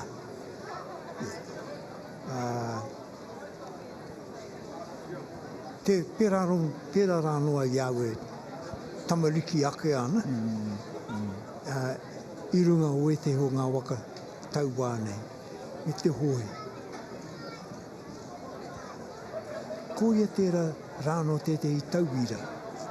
Mai te karanga te Kiingi ka kotahi tātou. Ko te kotahi tanga o te hoe, ki te kaupapa o te rā. Ko ia tērā. It's just, there's something again also about being on the river, being in a waka tauwā. As you row, there's this unity of spirit as you row together. I love Lisa Carrington. Who doesn't? I think that's just such an amazing person. When I see her rowing, I think, gosh, I wish I could do that. These fellas here, as they row, there's this call. To toki, toki. And as the caller calls the tune, you might say, you get this feeling again in the very pit of your stomach that there is such moment at this time and in this event. And you're part of history. That'll be affecting these fellas as they're going down, and they won't be tired. They'll be still so full of energy and of something else that will carry them probably into tonight, and tomorrow they'll collapse. Engari he rā noa, Popo, although this is the burial day for Kiingi Tuheitia. I was speaking to some of the people who are working behind the scenes. They go, just one more day, because it's all about the clean-up. Titiro ki te toko maha. Kai konei tonu, we still have so many people here at Tūrangawaewae Katika. This is all part of the experience and part of Kiingi Tuheitia answering the calling, as you said, so that everything he did was an act of service for his people. Hanga mea ka maumaharatia mōna. What will we remember about Kiingi Tuheitia? Ka hore pei tuatu i wana kupu, i wana kōrero, nāna no i whakapuake, i roto i ngā tau, i ngā hui maha, me ngā hui whakahaeresia ki konei, pērā me ngā hui āmotu, ta tuatura ki ngā koronei hana ngahuru māwaru. Kia hatia, kia whakaroga ake tātou, kia te tiro ake tātou, ki ngā kōrero i hakapuakina, e Kiingi Tuheitia. I believe that the future is a new horizon, where Māori take the lead. You've shown me, and we have shown ourselves what we can achieve when we lead. Let's keep pushing forward. While we are currently facing a storm, there's no need to worry. In this storm, we are strong. Together, the wind in our sails is Kiingitanga. And with that, we will reach our destination.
Matawai ana te whatu i te tirohanga ake ki ngā waka, ki ngā mahi a te iwi.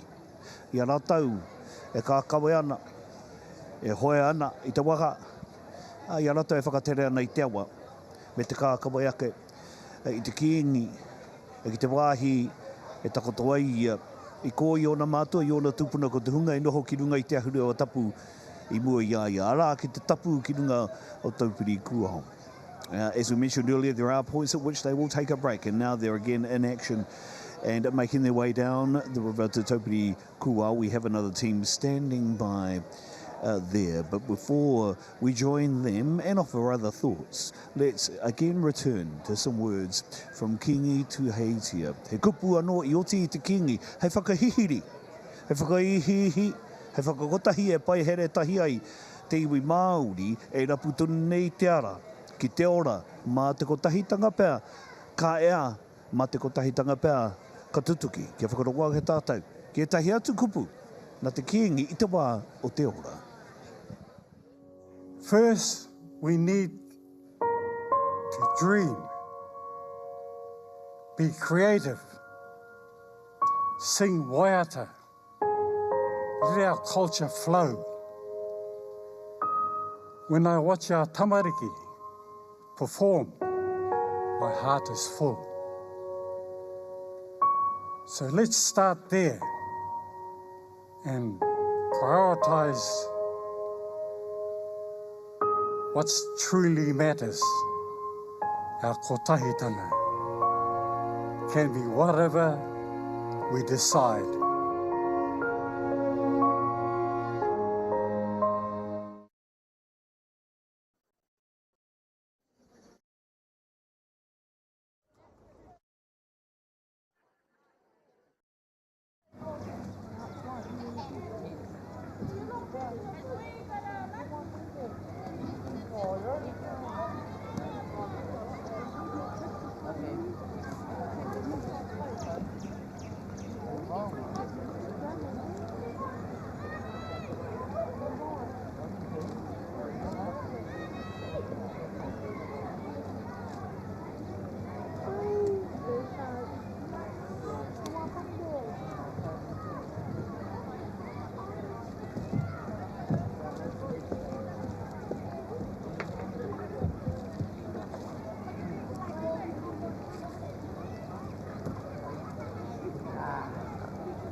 Kia mohe mai rā koutou ara noa atu. Ngā kōrero te haere ake ara noa atu. Ngā kai whakataki ake a tātou kōrero te haere mai nei. Ka tae rawa ki taupiri, arā ki te take o taupiri kuao, he kai whakataki anō ka puta kārea. Ko tētahi, he tangata e aroha nui te ana, e Aotearoa whānui. I roto i te ao pāpāho, i roto i te ao ahurea, he tangata arā ka hita koe tōna kanohi ka mene te tangata. Ko tētahi atu, ko te arahi maipi.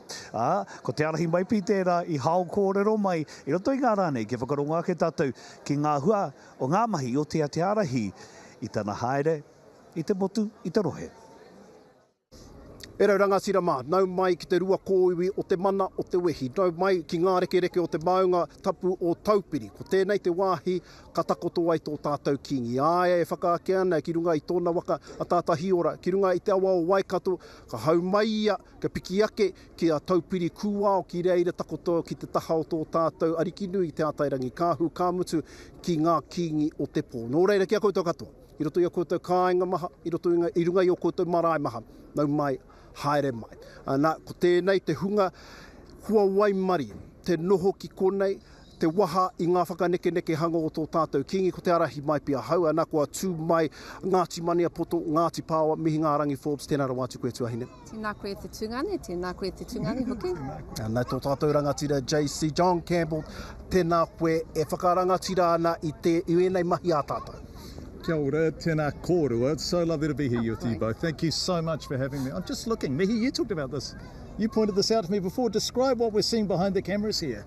So, well, we've got people who are making their ways up Taupiri Kuao to their own urupa, and I imagine that they're going to farewell their king sitting with their tupuna. It's really beautiful. It's truly moving. And as you remember coming along the river there's just 50 groups of 50 at each kind of peko having their own, their own moment to farewell their king and waiting for that waka flotilla to come by and salute him and send him on his way. It's beautiful. Tika tā. And you're right, like seeing everybody going up to there with their tupuna. Look, ko tātou ki te ao kiko, we're in this realm. But ko wēnā e ngā te hunga ko whetūrangitia e tatari ana kia pōwhiri mai kia whakatau mai tō tātou kingi ki te rātu taha, ki te ao wairua. So it's a lovely notion because it's a beautiful day, stunning day. It's a perfect day. It's a lovely wairua amongst everybody here. And Taupiri is such, it's a tapu place, but it's so peaceful. It's such a calming place to be with your thoughts, to be with your memories, and to acknowledge, the passing of our king. Yeah, we come and go, we're busy and we've got to go to mahi and stuff, but our tupuna are always here, and that's one thing that makes you feel really good when you come back down home and you might go back up there and see your nanny and things like that. But these tupuna have been the kaitiaki of our Kiingitanga i te mate. Nā tika tā. And John, you were here for Tariki Nui and her passing. And you said that it was the first time that you had been to an official engagement at Tūrangawaewae Marae. Can you talk to us about what, the emotions and what your thoughts were there, and now 18 years to acknowledge the passing of Kiingi Tuheitia? Well, in 2006, I learnt an immense amount, and I'm still learning. And the thing for me about this occasion is the generosity of the hosts. Tainui waka Tūrangawaewae, extraordinary. But it's more than that. It's the collision of the very personal and the big history, right? And so if we look at what's happened today, a young woman has lost her father. She's burying her father this afternoon, and she has become queen. And in becoming queen, she is continuing the Kiingitanga, a movement that is 66 years old. And we're standing on the side of Great South Road, just there, Great South Road. And Governor Gray built Great South Road with the express purpose of bringing troops down here to essentially take the Kiingitanga out. That's right. So its survival is a remarkable story, and it speaks to what you were saying, Mihi, that the person is lost, but the movement endures. And that's actually really beautiful, the way that you've described that, because the Kiingitanga is bigger than any individual person, and you can tell that this morning when we saw Ngā Wai Hono i te pō taking her role, knowing that she's not coming up here to farewell her papa, she's staying there, that's her first job. All the others that are from the Kiingitanga, the workers and everyone, they're doing their mahi first and foremost. They're not mourning. They're doing everything that they have to do, which is required of them. Kia ora tonu te Kiingitanga. O ko tēnā te hāpai o. e arataki ana e ata whaiaiti ana tō tātou kuini hau a ngā waihono o te pō. But to that point as well, it's an acknowledgement of all iwi that we see right here, right now, that we've seen over the course of the week, that there's a collective buy-in and responsibility that is everybody gets behind Kiingitanga for the betterment of all of us. Not just Māori, everybody. And that's the point of Kiingitanga, isn't it? The weaving together of the threads, as Tāwhiao said. Well, Ngāti Tūmatauinga has just arrived on a bus, and they have a big job today because they're doing the Guard of Honour for the Kiingi when he arrives, and they're going to be supported by Ngāti Māhanga, I understand. Yeah, just to talk through some of the proceedings as we see. So it's roughly about 8.5 kilometres is the distance from the river in Tūrangawaewae to make it here through to Taupiri. So they'll go past Hopu Hopu, which is the HQ of Waikato Tainui, and as the saying goes, he piko he taniwha. So every bend, there's a rangatira. That's how it's always been here in Waikato. But now, as you've mentioned, Mihi, at every bend there's a crowd that are waiting to salute. He hapu. He hapu, he tira, he whānau, he tangata, to acknowledge the king. So how that will work is that he'll come off right here at this barge that's just behind us, this platform that's been erected. Now you'll notice that'll be on his waka, tātahi ora. Once he comes off, there will be, you'll notice people dressed in blue and dressed in green. Those are the people from Tūrangawaewae in blue and Tani Wharo in green. Now, those are his rugby league clubs. Now, if you're thinking, oh, geez, that's a bit strange that rugby league clubs are kind of taking that responsibility of taking them from his waka. If you don't know Waikato, you don't know the rugby league. So that is in... All the finals. Oh, look, there's the big battle. So so Tani Wharo is down in Huntly, so if geographically from Taupiri, that's about 10 minutes that way. That's your club, isn't it? That's my club, that's my whānau, and then Tūrangawaewae is about 10 minutes that way. So we're all a part of Ngāti Mahuta. On the field, fiercest of enemies. Off the field, though, the close whānau. Can I talk to you about the honour? The honour recorded to those rugby league clubs, and in fact to you in 2006, because you were part of taking the Queenie up in 2006, right? So what does it feel like to be involved in this extraordinary day as you go up Taupiri? Look, to be honest, it probably feels like every single whānau that has their bit, that responsibility. And so, throughout the course of the week, so you were right. So there's the Opetaua team that you'll see very, very shortly. So that's a collection of people from right across Waikato Whānui that will guide the king up the maunga.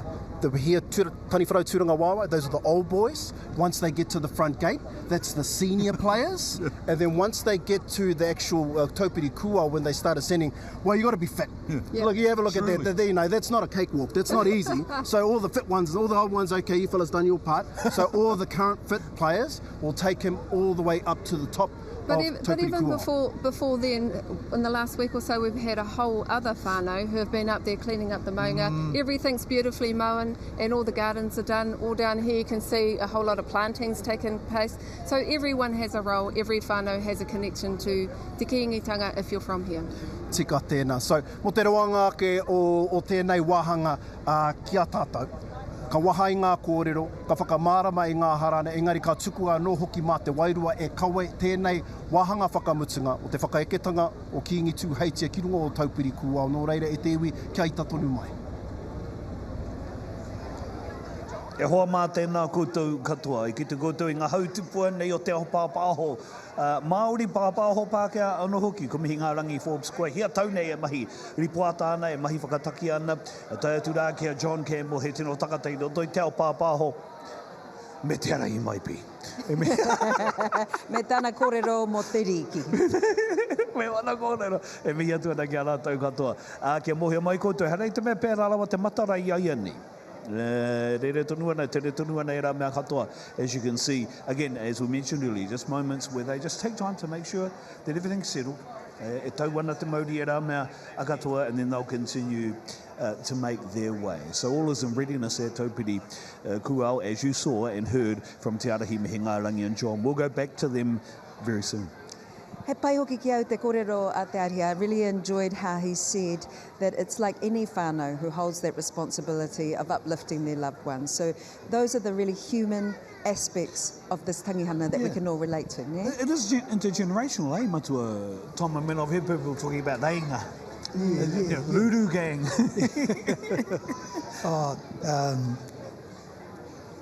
I feel for them again.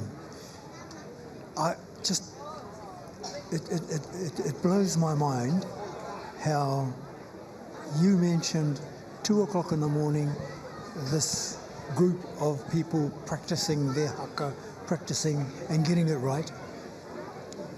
These people in the kitchen, these people on the grounds, the Rudu gang, they start when we finish.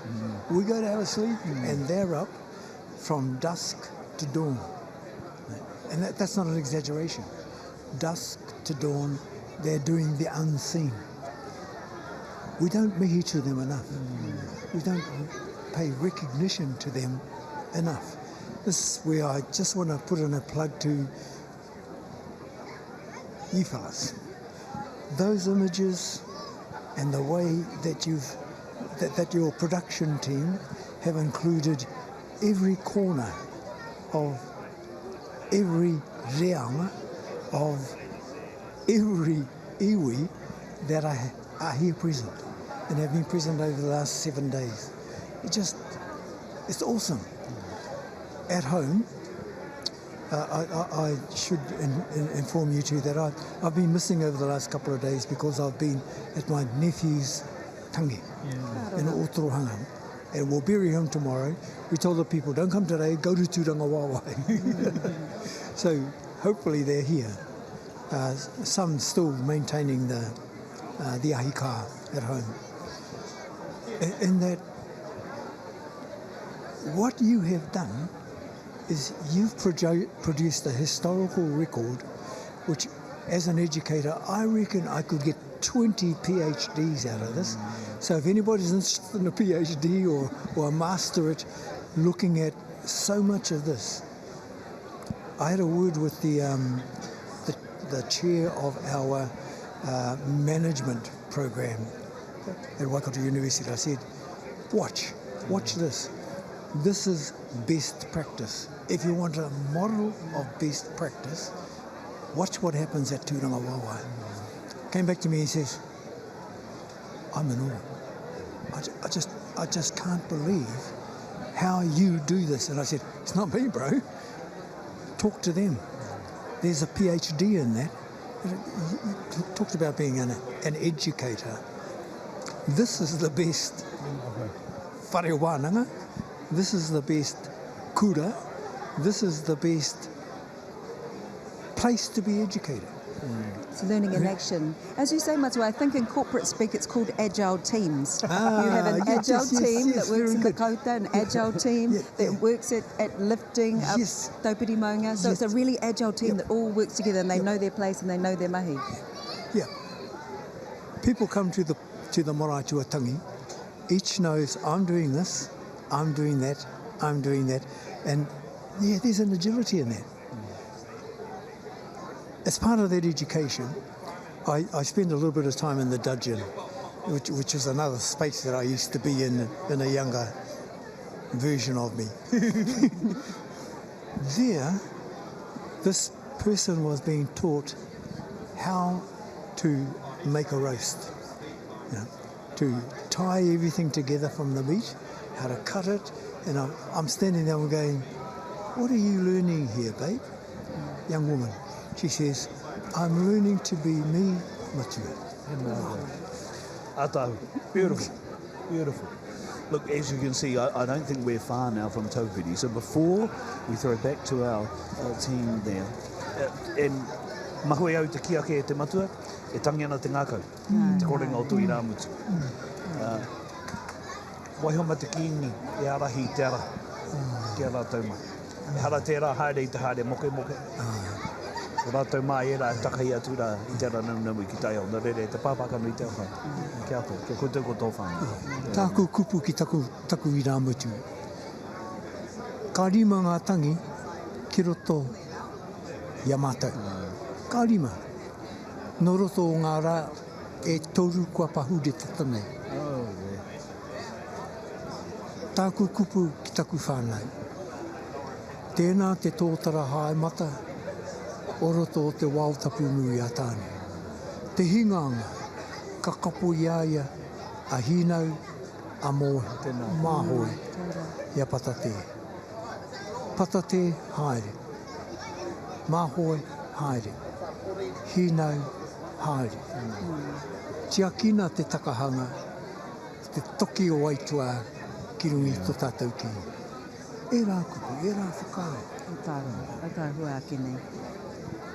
There are so many ways that we are helped and aided by our Māoritanga when we can understand that when one as huge as King Tuheitia is lost, then of course others go with him and they are honoured to do so, such as the mana behind the throne. And that is the documentary that we look at right now so that we get some context, some understanding. He peha ngā whakaro o te whānau i te wā I eke ai a Kiingi Tuheitia ki tāna tūranga.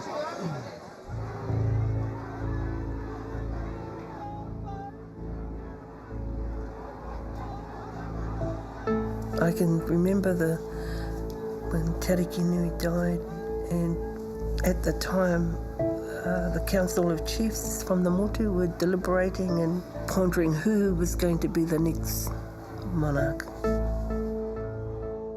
We got home and he was very quiet, and I knew straight away that he was going to be the king. I said, I don't want you to be the king, because I knew our life would change. The protocols. Whoa, where do I stand, and do I really want to be here, you know? What about my children? Yeah. And it was just panic. You have a 9-year-old, 11-year-old and a 15-year-old. How do you explain to them, your father's just been chosen to be king? Did I explain it to them? No, I didn't. Because I'm thinking, oh, what's going to happen now?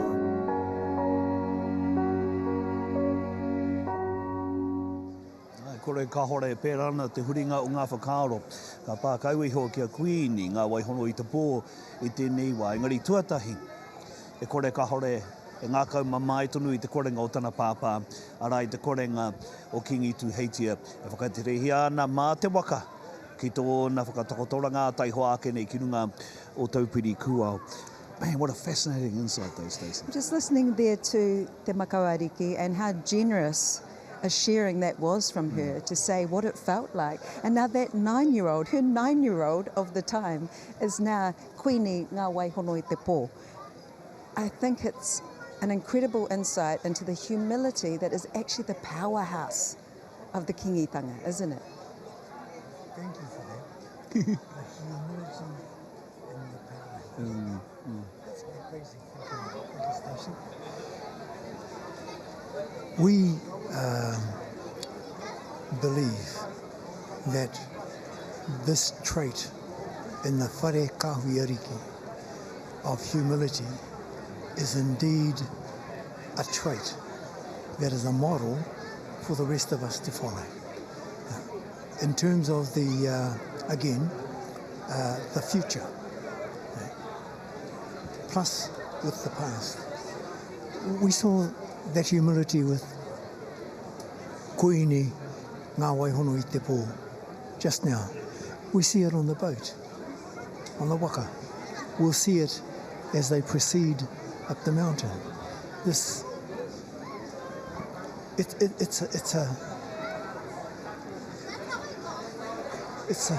a humbling of oneself, but it's not a belittling of oneself. It's a carrying of something that is such is so regal in its essence. Kuini Nga hono i te pō. I think I've got another kupu as well. This one's a Japanese one. Ikigai. It's about life purpose. It's about collectivism. It's about finding the joy in all the things that we see like we have today. As you can see, the Waka Flotilla is just about made its way to the base of Taupiri Akua. Of course, the final resting place of Te Rārangi Kiingi, Te Rārangi Ariki Nui, Te Rārangi o te Kiingitanga. Arā ko Pootatau, ko Tāwhiao, ko Mahuta, ko te rata, koroki, ko te Ariki Nui, te Atarangi Kāhu. Tai hoa ake nei o te wāhia takoto ai a Kiingi Tuheitia. Me te tiro tātou, koe tahi o ngā kōrero e pāna ki e nei Kiingi, tai atu rā ki te Ariki Nui, again, let's take a look now at some of the history pertaining to that Rārangi Kingi, to Te Rikinui Tātarangi Kahu, and Kiingi Tuheitia. Another insight from behind the throne. The royal lineage of the Kiingitanga has not faltered since the first king, Pootatau te Wherowhero, who was crowned in 1858. His son Tāwhiao presided from 1860 until his death in 1894. Tāwhiao was succeeded by King Mahuta, who carried the mantle for 15 years until 1912, which saw the inauguration of the reign of King Te Rata. 21 years later, the crown was passed to King Koroki, and in 1966, his daughter Te Atairangi Kahu became the monarchy's first queen. Finally, 7 generations later, King Tuheitia was crowned in 2006.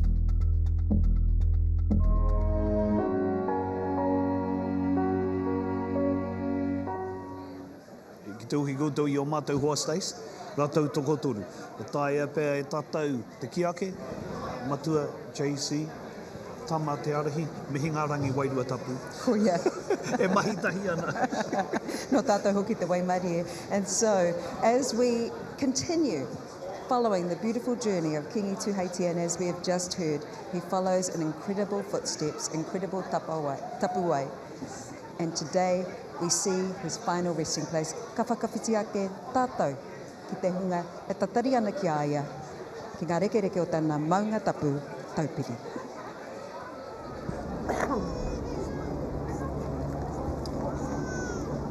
Tēnā rā atu koe Stacey, korua ko Jules. Ana, i tēnei wā, hera mai ana te waka o te king, tātahi ora.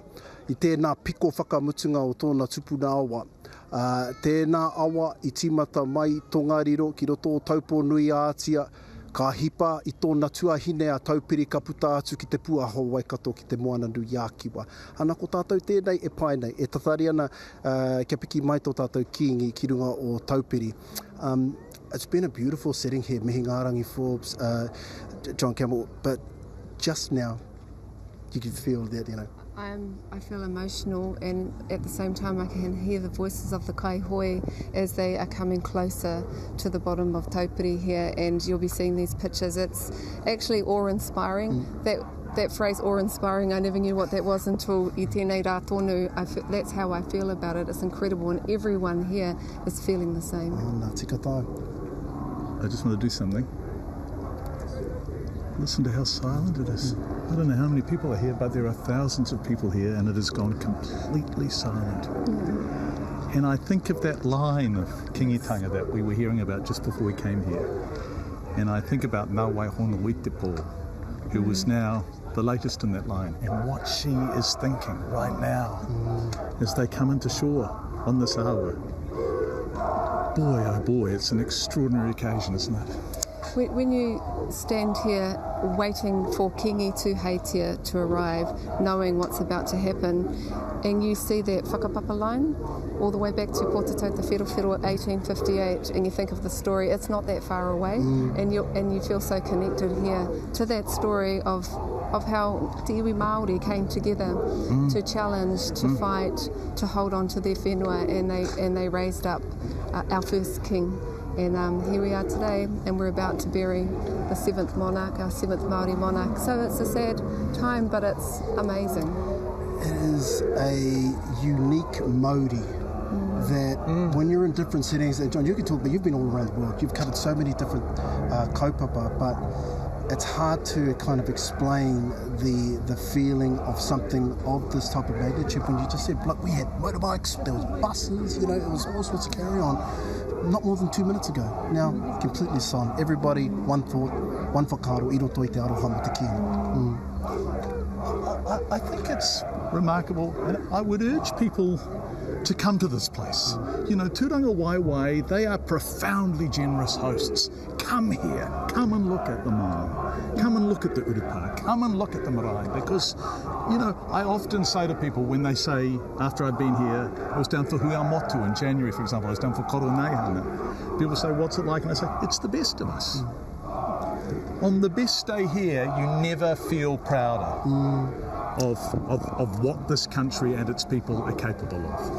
And you really feel it here. And I know that people say, oh, John Campbell, it's, the hyperbole machine is off. That. But actually, when you are here, you feel it so profoundly, don't you? On a day like today, it is special beyond any ordinary occasion. I think your example, though, of learning about people, I mean, this is the story of Waikato and Tainui waka, and we know it, and it's a beautiful place to come. But wherever you live, learn the story of that maunga, of that awa, of that moana, because there is such rich history and stories in Aotearoa. This just happens to be one of them. E tika ana, ana e rongo ana i te Māori me te Wairua o tēnei wāhi i a tātou e te tiro atu ana ki ngā waka e umai ana ki ngā pae o te awa o Waikato. So just on this side of te awa Waikato, we're directly underneath Taupiri Maunga. That's where Kiingi Tuheitia will be going up, but also on the other side of the awa as well. Now, I've never seen that before. I don't know whose property that is, but thank you, tēnā koe, for just allowing people to be able to experience this. And that's been one of the cool things about this as well, is that just the experience has been able to be shared by so many people in so many different ways. Yeah. There was a community over there, wasn't there, Kaitotehe, in the 1800s, right? Which I think is where the first Māori king was from, Pootatau. And so, this is the circles, isn't it?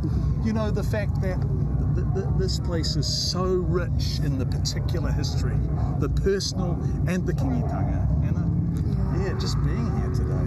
And so my understanding about, because I don't know anything about waka, but even though they're already here, it's going to take them a little while to manoeuvre the waka into position so they can, lift the king off and into a safe position. So we're witnessing the skill of these waka technicians who know how to ride the currents of the Waikato River.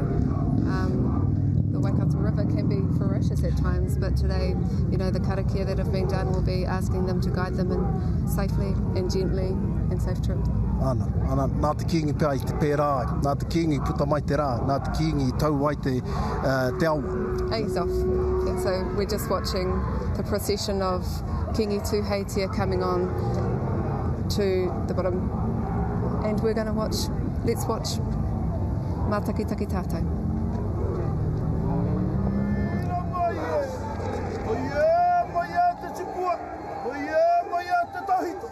Hara mai koe whai, hara mai koe te tū whakaotino, hei te tū whakaotirangi.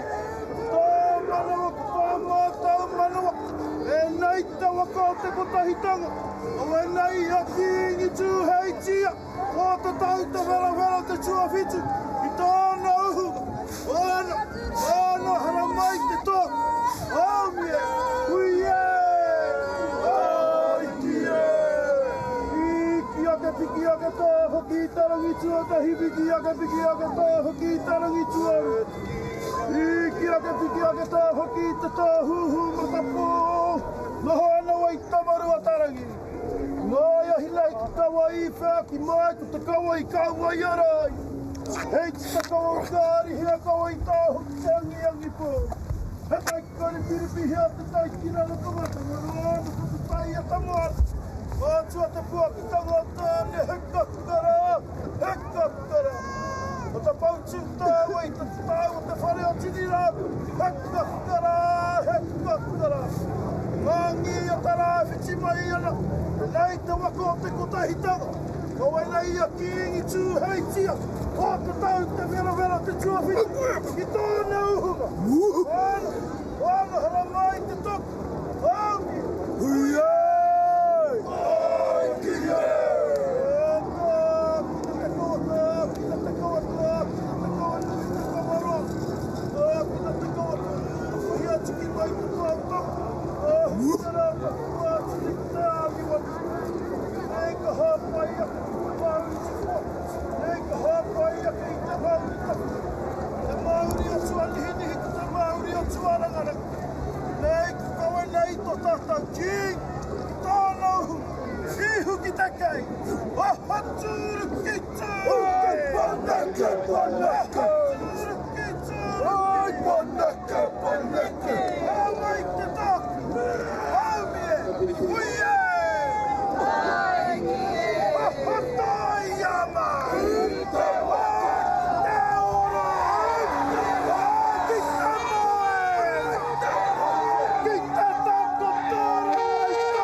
puta.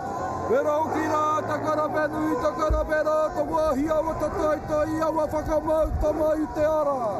O tū ko rongo, ka tamai rā te ara. E raka tamai uhi e tuku a tamake a putai waho tata, whakapaka e putaka riki ara mo. Maia, maia, maia, tutukua, maia, tutakita, i hara mai rā, kuta uipe, i hara mai rā, kauta, tua whakaati, nuku i tua whakaati rangi. Ko tā mana e tāne, ka tāku mana e tāne whakairia. Ana, ana, ara mai tā toki, aungi e, hui e, tā. Tiki ake a tā, whakitata, huhu, matoku, nahonga wai.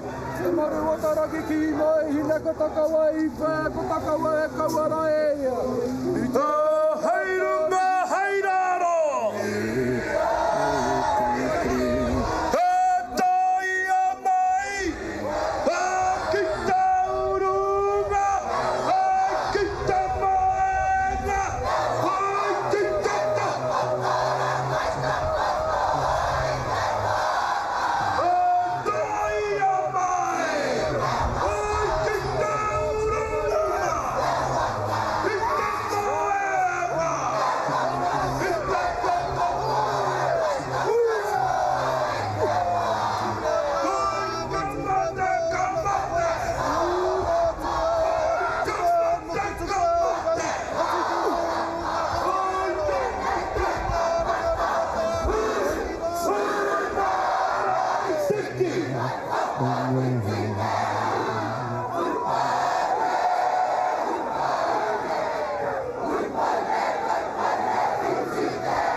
Nā tātou katoa e kite ana i ngā pikitia.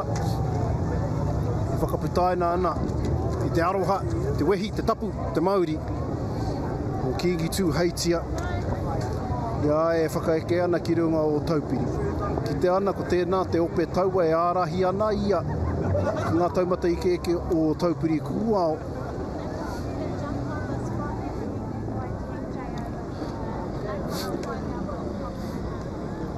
Nā ki reira anō hoki ngā mea e kawe ana i aia. Ka te ope taua leading Kiingi Tuheitia to his final resting place atop of Taupiri Kuao, carried by members of the Taniwharau and Tūrangawaewae Rugby League Club, also supported by Ngāti Haua.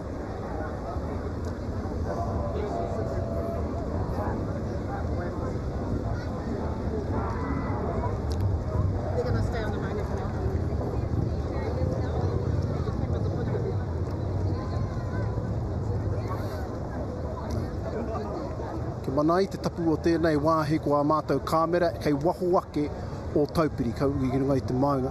It's a very sacred and tapu place dating back to the history of Pootatau. So how this became was a pass site for a high chief of the Waikato people of Ngāti Mahuta called Te Putu. So Te Putu is one of the ancestors of Kiingi Pootatau. His blood was shed on this mountain. That's hence it turning from a pass site, from a place where people lived, to a sacred burial site. So those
mean to kind of overstate, certain areas, but we've seen the waka crew, we've seen the people who are doing opito, we've seen people that make the sandwiches, who are held in such high regard because they take those roles so seriously because there's a bigger purpose to it, and regardless of whether it's visible, whether it's behind the scenes, if a running of a marae, but we're just thinking about this as a super mega marae within these types of occasions. If that thing doesn't work, then it's a knock-on effect for everything else. It just disrupts the flow of everything. The links in the chain, and for those, some of the kaihoi didn't come off the waka, they stayed out on the water. And if you weren't lucky enough to be up the maunga and you're still down here on the side of the awa, you would have seen some amazing salutes, waka salutes.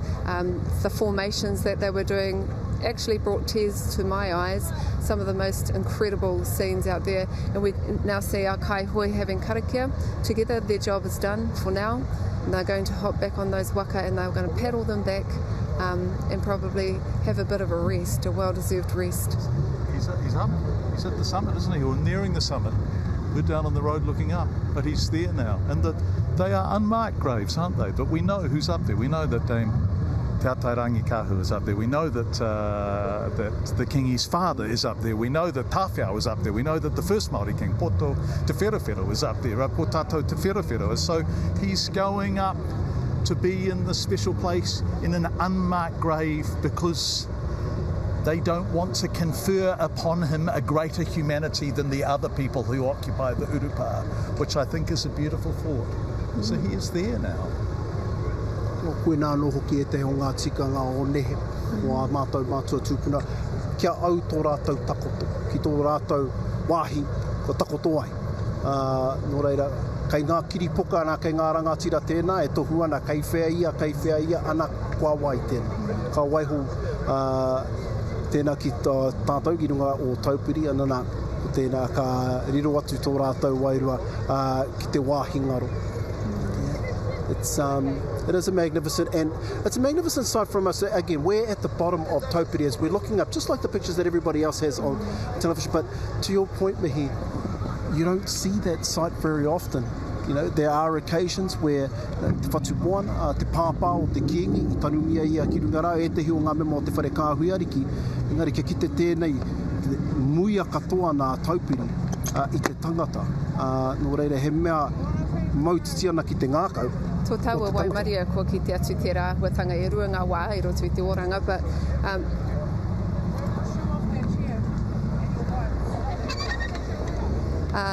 just a occasion here at Taupiri as we watch our 7th monarch laid to rest.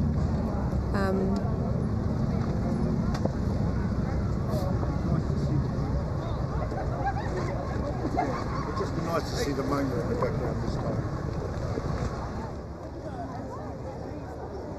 Tui nei pikitia, kua hara mai te tini ngero, mā warātau ake waka, mā ngā pahi, mā te tereina, mā te waka ki runga I te awa. So as we passed here earlier on this morning, heading up to Karakia at Tūrangawaewae Marae at 6:30 a.m, there are already people here. It looked as though that some of them have already camped out to make sure that they were able to participate and be here for this moment. They've come by their own cars, they've come by motorbikes, they've come by buses, they've come by trains, they've come by waka on the river. So you can hear the motorbikes, and that's another part of te kotahitanga, is te whānau kiingi that play a prominent role in Tūrangawaewae Ngārua Wahia. They're always around at the koro neihana. And we can hear them, they're paying their respects in the way that they know how to pay their respects today. The whole idea of Kiingitanga was the weaving of the strands, right? And Tawhiao said it beautifully, that one strand is weak and can break, but multiple strands woven together are strong and will survive. And so all are welcome here. No one is excluded.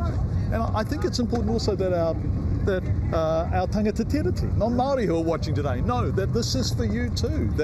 And it will be a very long time until there is another one of these, 50, 60 years, who knows how long. But if you are young, come. And you can come to the koro neihana. And so the motorbikes that are revving behind us, and I don't think there's a single gang that is not represented here today. Possibly not. Yeah, they are part of the strands too. They're part of the tapestry too. That's a very important point, though, that John makes, is that each year Koroneihana is another reason to celebrate, to acknowledge, to commemorate the actions, the history of our rangatira before us, to keep the momentum of the Kiingitanga alive in the minds and the hearts of our people. Nā kua kite I roto I ngā tau. I roto anō hoki ngā tūkanga o te wā, e tupu ana. E tupu ana te māramatanga o tēnei kaupapa. Nā runga anō hoki I ngā upehitanga o te wā, kua arake tēnei he momo mea hei whakatairanga I te tangata. Hei whakatumatuma I ngā take e tika ana kia kawea I tēnei wā. So one of the key things that's been mentioned many, many times over the course of this week, Kiingi o te kotahitanga. Is that Kiingi Tuheitia, particularly when it was needed most, was able to galvanise all iwi in that same collective thought. And what it's also done is that it's opened up I guess the Kiingitanga and the foundations of what the Kiingitanga is about to so many more people. And what John was saying is that not just Māori people, but all different type of people. We've seen so many people from different nations, different ethnicities, different religions that have all just come together. Te hui motu earlier on this year, Koroneihana, and throughout the tangihanga. So it is one of those things that, and we're seeing it physically manifesting here today with the amount of people, all ages, all range of different backgrounds who have all come together for the acknowledgement of Kiingi Tuheitia, but also what it feels like is the belief in this Kiingitanga movement and what it stands for and what it could be for us. Kuina, I think you are absolutely right that the kotahitanga movement and his karanga for us all to come together, tangata whenua and tangata tiriti, gave us an opportunity to dream and to realise what the tiriti actually was for.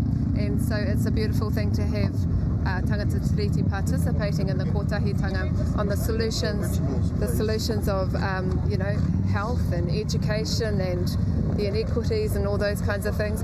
Whatever political colour that you are, it doesn't matter. It's about finding a better solution and honouring te tiriti.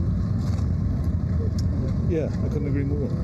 And honouring the essence of this place and of the vision of kotahitanga that Kiingi Tuheitia articulated in January at Hui Motu, which is the idea that we are best when we are together, and that there is no profit in division. And I thought he articulated that so beautifully. And we have to remember that he was a reluctant king, but he didn't want to be king, did he? I don't think he ever thought he was going to be king. And so he rose to the role, didn't he, to the occasion. And I would say that his last year was a magnificent year, and I think that speaks to why there are so many people here, right? That not only are they honouring the position, the monarchy, the Kiingitanga, but they're also honouring the man. I think the real success is when things are down. E pehi ana te tangata, I ara ana tēnei whakaro ko te kotahitanga. And when you think of some of the other, I think about Te Puia. At times where, we'd got through, it was about 50 years post Raipatu, and that's when she built Tūrangawaewae. It was about 10 years after the pandemic, the flu pandemic, and she had an ability to raise people with her whanaunga, our king Te Rata. And at different times during our history when things have been tough for us, Te Kiingitanga has been able to find opportunity to bring us together and to raise us together. And in the last few years, that has been so for Kiingi Tuheitia, and it has been talked about for the last 7 days. It will be one of his legacies. Tika katoa we nā kōrero. I runga hoki te whakaro, ahakoa ngā pakeketanga o te tinana. Ia te kaupapa,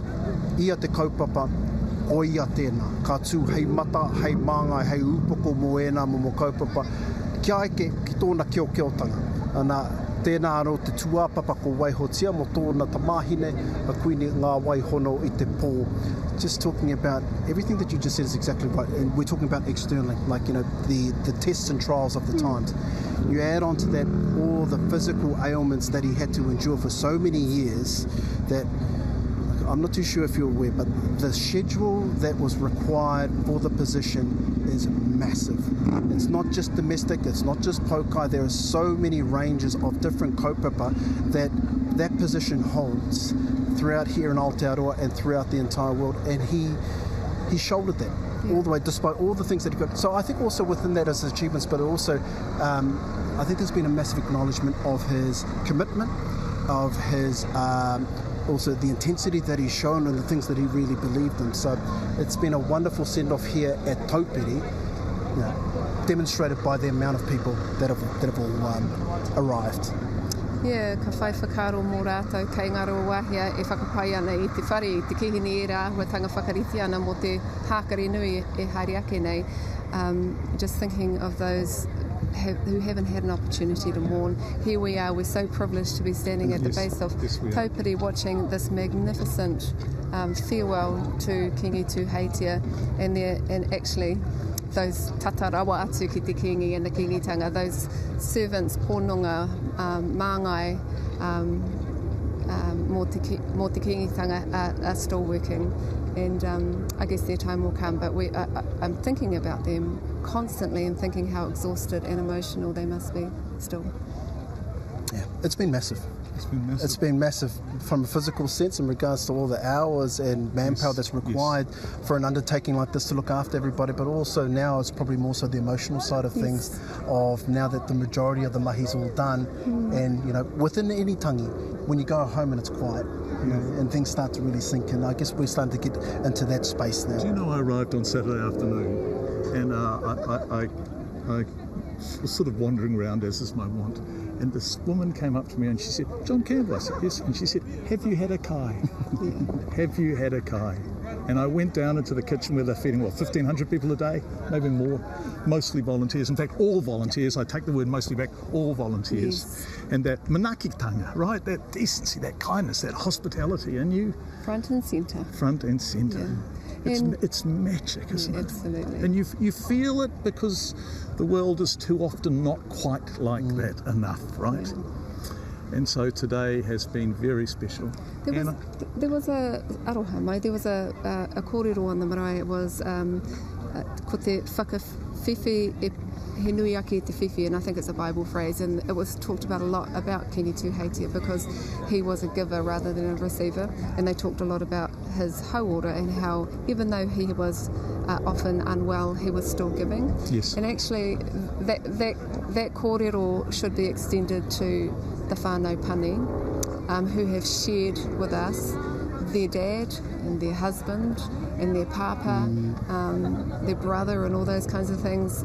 For the last 7 days, we have been so lucky, and I feel for them. And aroha nui kia rātou, the next few days, like when you lose anyone, will be tough. But I'm sure that this hapore, this community will wrap around them. Can I ask you a question? So, same primary school as the Kiingi, same rugby league club as the Kiingi, escorted the Kuini up Taupiri in 2006. Your son is up there now, and I want to ask you how proud you are feeling of this place and these people today. I think it will be shared by every single person here. There's moments of the time where you remember exactly where you were and exactly how you felt, no matter how many years go on. This will be another one of those. It's something that it is such an incredible honour to serve in any particular way, but special, significant on days just like this. So it is something that we don't take for granted. It's one of those experiences that everybody here will cherish, but it's also one of those constant reminders. Nai nei, ko tū mai he kuini ho. Me pēnā no hoki tō tātou tautoko i aia, tautoko i te Kiingitanga, i te mea he maha nui ngā mahi kei mua i aia. Kua whakatakotaria tōna pāpā e kore rawa e mutu ngā mahi ona, ngā mahi o te ariki nui me ngā rārangi ki he painga mō tātou katoa. Just saying that it's that incredible honour, but it's also a reminder as well of the responsibility that we have to support our new Queen, the responsibility that we all share to support the Kiingitanga movement, because we've seen in the best of times and also in the saddest of times how they can bring us all together and how it can paint a better tomorrow for our tamariki and our moko. When you say that when things happen you remember where you are, what I'm going to remember is that John and I were next to you under your korowai of protection and safety and guiding us with your beautiful mātauranga and just your manaakitanga. So te arahi, we will always remember that on this day you looked after us. So e mihi ana ki a koe o te rā ki tō whānau whānui. E mihi ana kia kōrua. E mihi ana kia kōrua ka mutu ki ngā tāngata katoa kua hāpai tēnei kaupapa. Look, within Kiingitanga, our job within Waikato Tainui is to be the support. This is something that's all shared. So it's wonderful to see so many different people from the pai to the front to the back, from different iwi, all collectively contributing towards what has been. It's hard to kind of fathom what the proper word is. This is your forte. What's the word to sum what we've been part of in the last 7 days? He's probably going to say marvellous. Yeah, it is. It's that. But it's something better than that, isn't it? It's the most magnificent, shining form of pride. And you know what the Kiingi himself said, Kiingi Tuheitia said at the Hui Motu in January, be Māori. Kia ora. And my daughter has a lovely phrase, don't let me get emotional, you just whack me if I do, but she says, a candle that lights another candle doesn't go out. And when you are here, you realise all our candles can burn together, right? Yes. And if we all burn together, then we get more light. And I feel like this has been a place of light this past week. Shine your light, John Campbell. E mihi ana kia kōrua. Ko muramura katoa ngā whakahaeretanga o tēnei wāhanga, engari e mihi atu ana kia koe, John Campbell, mihi ngā rangi Forbes, tēnā ra wātu kōrua. Tēnei wā, ko mutu ngā mahi ki konei ki taupiri, ka hoki anō ki Tūrangawaewae Marae, Tūrangawaewae mo te ao katoa ki reira. Julian Wilcox, Stacey Morrison, e tatari ana e oku rangatira, tēnā ra wātu kōrua. Tēnā ra koutou, kua tino ea a koutou mahi. John Campbell with the words, the light that keeps on giving, the light that is shone today. I hope that it's reached you wherever you are watching today, because our aim today has been to bring you the sense of the wairua, of the essence of today, the occasion, the aroha, the kotahitanga, all of the unity that has been felt today, our final day with Kiingi Tuheitia. What beautiful words, shining the light on the Kiingitanga, on Māoritanga over the last week, and a light from a candle that will not burn. E te matua, e te ahorangi, e te pāpai e Tom. You know, when you hear people talking that way, John Campbell's a Pākehā. And you can see impacted and affected by what he has seen over the last 7 days. And he is getting emotional about it because he understands and now senses how important this is, not just for the Kiingitanga, but for all of us. I think as a nation too. Yeah. This idea of kotahitanga, it's not new.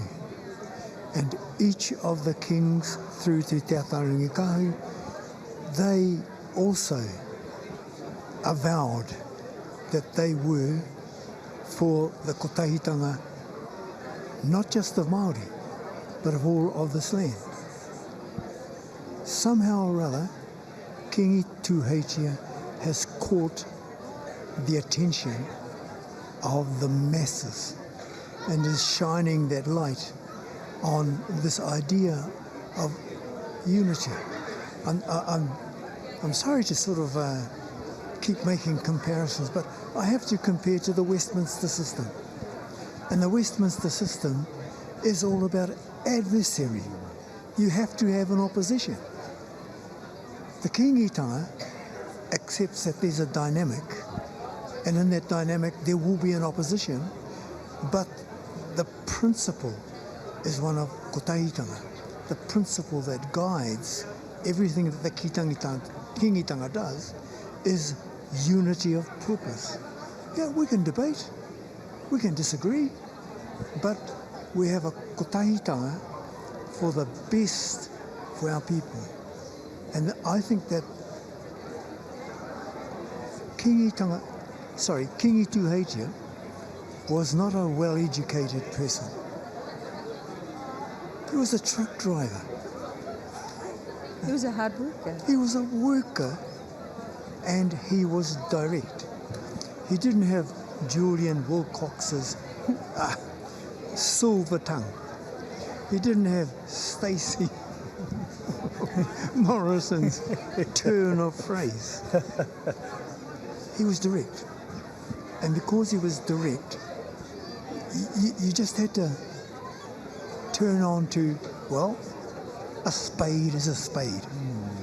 And also, I think, step into the opportunity, te pitomata.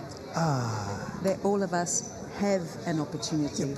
And he took it, and look at the incredible things he did with it. And if we look at the burial today, if you look at taupiri, my gosh, they've all done it very efficiently, for one thing. Engari ka titiro atu ana koe ki tō maunga tapu, taupiri. How did they honour Kiingi Tuheitia today, knowing that you were also there for the tangihanga of Kiingi Koroki, tā Tairangi Kāhu? And so today, when you saw what happened at taupiri, he pēr heo whakaro. Tamariki noi hoa te wā ia koroki. Ahua maharana, kāli te pēnei te paki o te rā. Taku mahara. Tamariki noi hoa. I was a teenager, more interested in all sorts of other things as teenagers do. But my particular memory is that there was a crowd and that it wasn't as beautifully fine as it was today. And everybody went in for a kai and we had to go down to the local fish shop to get something for us, as it is because you're the haukainga. Come to Te Ataringi Kāhu, the weather was pretty much like this. The weather was pretty much like her in its sunny disposition. The weather today is another tohu. Tohu o te Kiingitanga, o te kotahitanga. Tohu o te aroha tētei ki tētei. O te tangata ki tana taiao, o te taiao ki tana tangata. This is a kind of what I might be doing in the near future is sitting with my children, my grandchildren, our wider whānau, and just reflecting on what does this mean to us as a family unit? What does this mean to us as a wider whānau?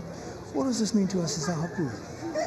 Because I think that kotahitanga is a great idea for the masses, but it has to be realised from the whānau, whānau ora. And you got to see your own daughter up on taupiri, didn't you? From Tūrangawaewae on the screen. I saw the St. Joseph's Māori Girls College school uniforms, looked at the shortest one and went, that's got to be her, and sure enough it was.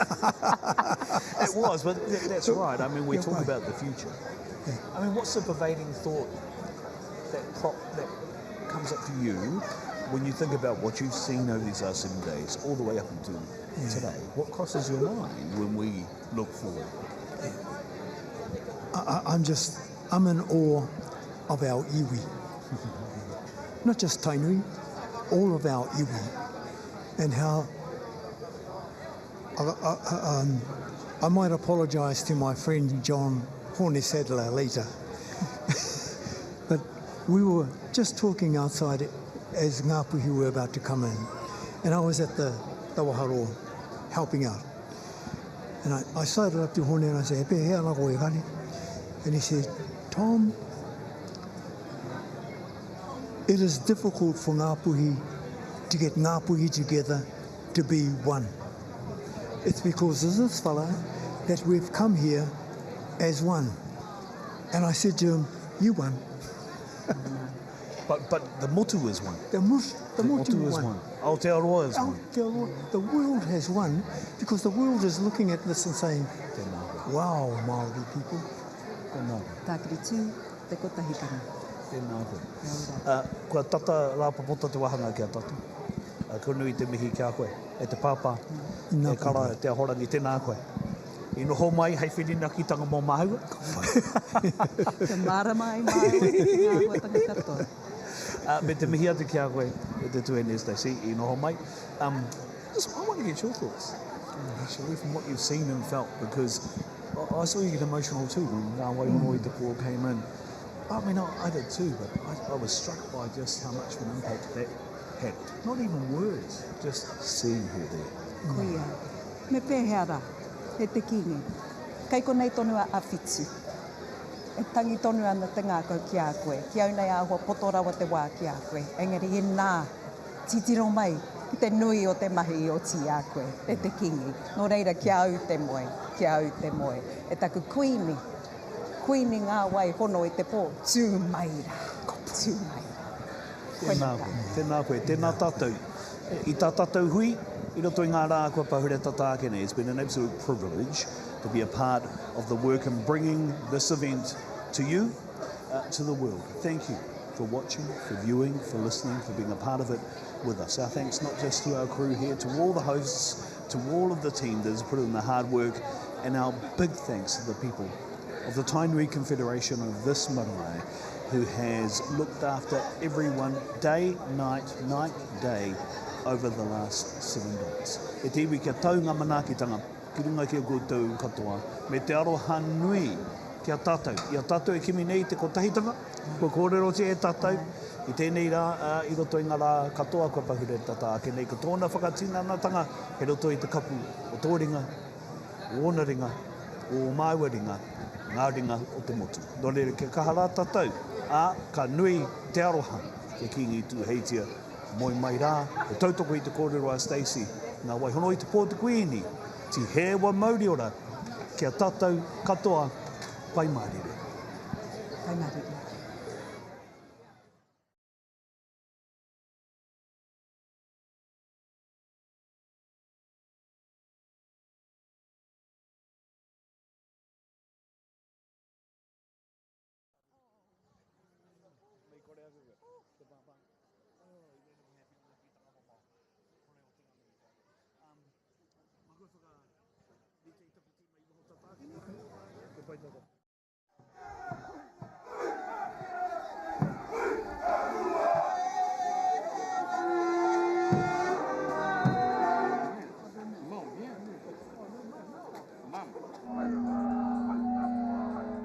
Scotty Morrison. Es kia ora hoki mai anō ki te taha o te... Te Kuini, hou. I'm sorry, Julian, I just thought...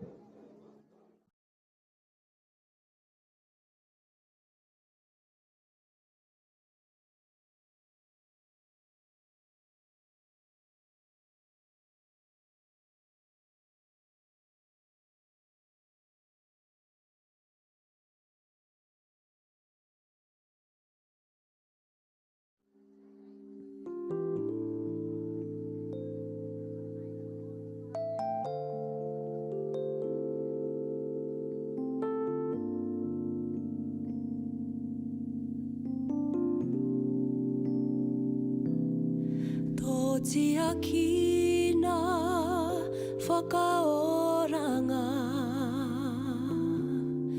Maramatanga e te atua Ki tō mātou Kiingi atu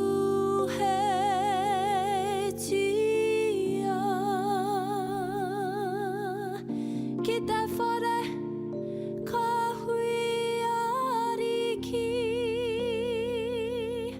me ngā tinana e mawiwi ana tainoa kia mātou katoa